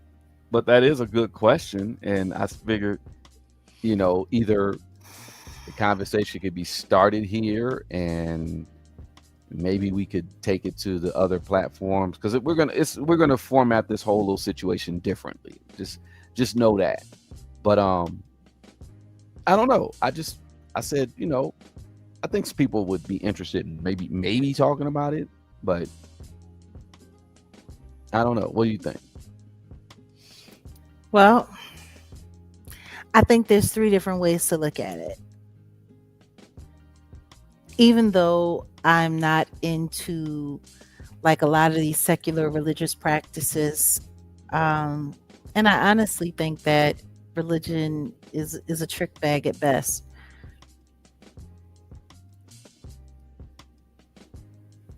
We shouldn't be focused on the intimate relations and the orientation of our religious leaders. Matter of fact, it shouldn't even come into play. It shouldn't even be in our minds, as far as I'm concerned, because that should have nothing to do with the spiritual alignment that's supposed to be being created in that fellowship. That's first things first. So like having religious leaders that aren't allowed to get married and stuff like that, to a certain extent, that kills questions like that. As many homosexuals that we have in church as it is on the down low, even the pastors that have wives that we all know are doing whatever they doing with the deacons and the elders, or out on their missionary missions down in the belly of the beast of the city, where they saying that they coming there to do missionary work to save souls, but they was just in the theater with everybody else with their collar off. Like they doing missionary work and they doing doggy style work. I'm sorry, go ahead. You know what I'm saying? I'm just saying, like, it's, to me, this is a hot button conversation. And I hear what he's saying. But my thing is whoever you are, you already calling him out. Because anybody who knows you and knows you go to church, they gonna know exactly who you talking about. So you low-key being messy. Because this is a public post. Like, this is exposing your minister without exposing your minister, but exposing your minister. It's extremely messy. My thing is, Yeshua said when he went to the synagogue that my Father's house is meant to be a place of worship and fellowship for all people. That's what he said. To take him at his word is to say that everyone should be included. But I don't think when he said that he meant, oh, and by the way, let's hear all about your intimate personal business too. And like, in my opinion, this shouldn't be a question. It shouldn't be a question because we shouldn't be worried about the intimate relations of our pastor in the first place, whether he's straight or gay, whether he has a spouse or not. It should not be involved. Like, it shouldn't even be in our minds. Like, you know what I'm saying? Like, that's like people who try to say that little children are of this orientation or that orientation. Like, that shouldn't even be on our minds. I don't know. Does that make any sense? Am I making sense? No, you're making sense. Like, it shouldn't be a conversation. I don't want to know what my pastor's intimate life is like at all. Straight or gay. I don't want to know. I don't want to have images in my mind of you having your partner, whether female or male, bent over and you're my religious leader. Like, I don't want to know about that. Why should that even be a conversation? More importantly, let me dig in the backside of this person for a second. Oh, God. How do we know you're not projecting? You know, there are some guys out there who are on the down low, because this guy sounds like he's on the down low a little bit. And there are some guys out there that just want to make everybody gay. Like, I know some dudes, they can make anybody gay. Remember that channel that I was showing you? Yeah. Yeah. And everybody was gay. Even the guys that were straight. Everybody was gay. Hilarious. That was so funny. So my question is are you going to church because you want to trick off with your pastor? Or are you going to church for the Lord? Because he said, you know, he made mention of my cologne. Maybe he smelt it and thought his wife would like it. I mean, yeah, he was kind of, yeah, because I saw him at the nail salon. You saw him at the nail salon. Well, what was you doing at the nail salon? And you know, he be giving me a vibe. What vibe do he be giving you? Does he give you a special look when it's time for the collection plate to be passed down your row? Like how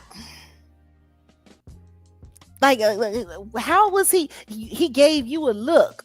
Like, I know girls who go to concerts who swore to God Bobby Brown was singing to them. Specifically, just them. Like, okay, so now we got a new term, not erotomania, but erotogamia. Yeah, guys like think everything is gay. Yeah. Like, I don't like. Why you want your pastor to be gay, and why you want him to think that you sexy? You know, I might be tripping, but he was giving me a vibe. What vibe was you getting? The only way you would be picking up that signal is if you was on that channel. See, you can't pick up that kind of signal unless you on that channel. And I'm sorry, did he make it clear in this post that he's a gay man? I don't think so. No.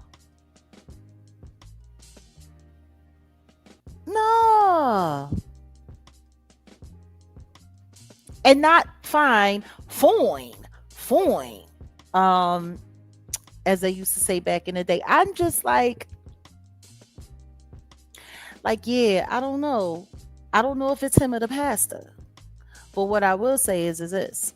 If you're going to a church where that pastor isn't feeding you to the point in your spirituality where all you can do is walk away looking to have gossip for your Facebook page, you should probably switch churches anyway. Because when I go to church, what I'm not doing is lusting after the pastor. I'm there to get a word. Like, I'm there to get a sermon. I'm there to get a message. My, intimacy switches and the channels is turned off. I'm not there for that. So if that's what you walked away from church with, then you need to switch churches. You need to find you a church with a real old man who's in the word of God. You need to find you a real Bible thumper. Like, you need to go somewhere else where your mind ain't so easily distracted, because it sounds like you filled with the devil, sir. That's what it sounds like to me.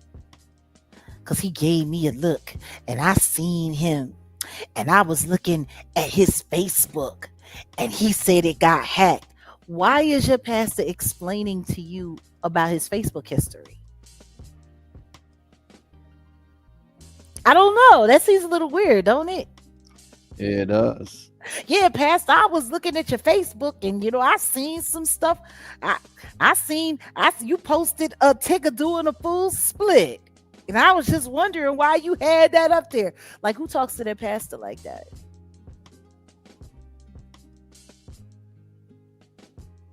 And what pastor would answer?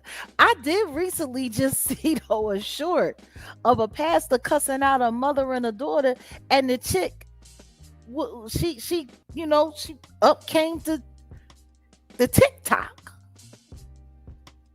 and he said, "You and your mother is both going to hell. How dare you call me a nigger? Do I look like a nigger to you?" The pastor was going crazy. And she was like, because I'm posting. And I'm like, why do people go to church anymore? Like, what in God's name happened in that moment where you were like, yo, I need to go viral right quick. So I'm gonna film my pastor talking crazy. Because apparently they called him a nigga, and he to the pits of hell you will both, you're going to hell, you and your daughter. And it was funny because when he was about to start explaining what they had done, that's when she turned the camera off.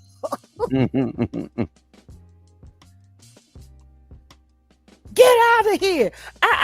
Did you just push me? Like she was on her straight Karen in church.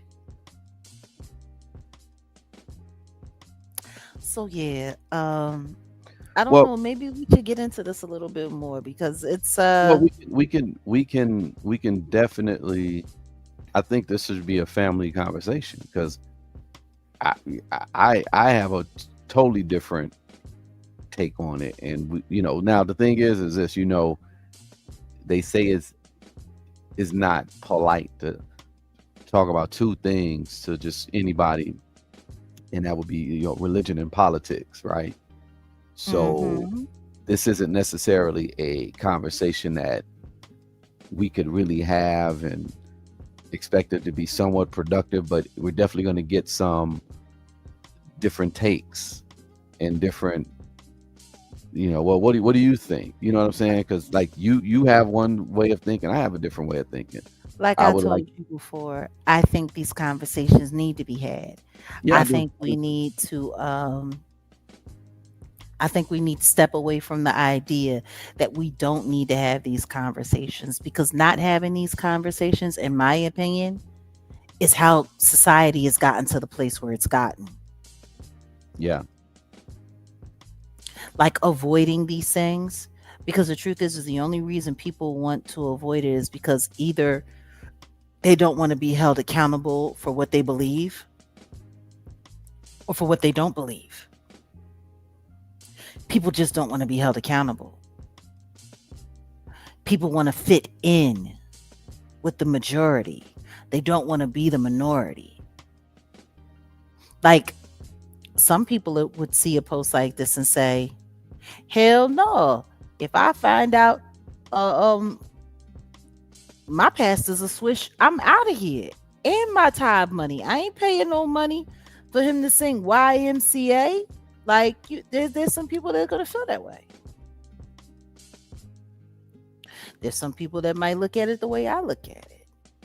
There's some people that might say, well, I think we should all have gay pastors. Barack Obama said we all need a good gay man in our life. What would be better than a gay pastor? Like, different people are going to say different things. But I think we all need to have these conversations. I think we all should know. Because all of this secretiveness, I think that's how we end up like we are. So maybe we should change that. Mm-hmm. I don't know. What do you think? Yeah. That's why it's time to have a conversation so that we could, because in all honesty, where I'm going with the convo, it just will be about leadership. First off, you got to lead yourself. So that's one. But, if you're going to go fellowship and stuff like that, then,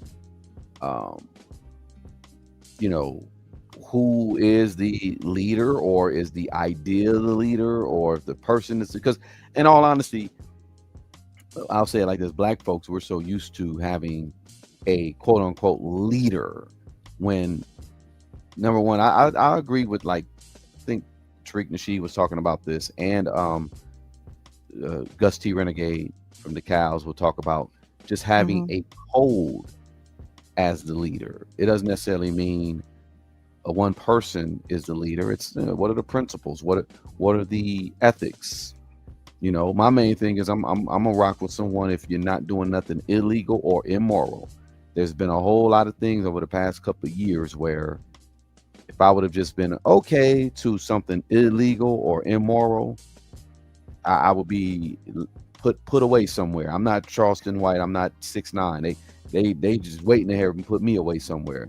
No, I don't rock with anything immoral or illegal. I know pastors who will go ahead and let something illegal or slightly immoral just pass because, okay, well, you know, I'm going to reap the benefits of it because this person is going to get, instead of them, you know, them making $45,000 a year, they're going to be making $245,000 a year, and I'm gonna get that 10%. So okay, I'm gonna look past the immoral and illegal stuff that they did and not tell them that they're right, that they're wrong, and just let them do that or whatever. You get what I'm saying? So yeah. My main thing is, again, I'm gonna go with the legal and moral, and we as a people need to not chase after leaders. We should just have a plan or code, and we should really, you know, rock with that. But that's where I'm going with it. And I'll get deeper into this topic, but I think I want to hear what the people have to say to you, because, you know, the way we'll set it up is might have a call-in line. You call in and you just, you know, you let Jag know what you think. Coming soon, y'all. Coming soon. Yeah. And I say this. If spirituality is what you went for, you should keep your head out of people's drawers. You might find out that they like getting finger banged by midget whores. Oh, damn. While wearing leopard thongs. Everybody just need to stay out of everybody's drawers. Find some God. And stay out of people's drawers. That's what I got to say. That's my final word for the night.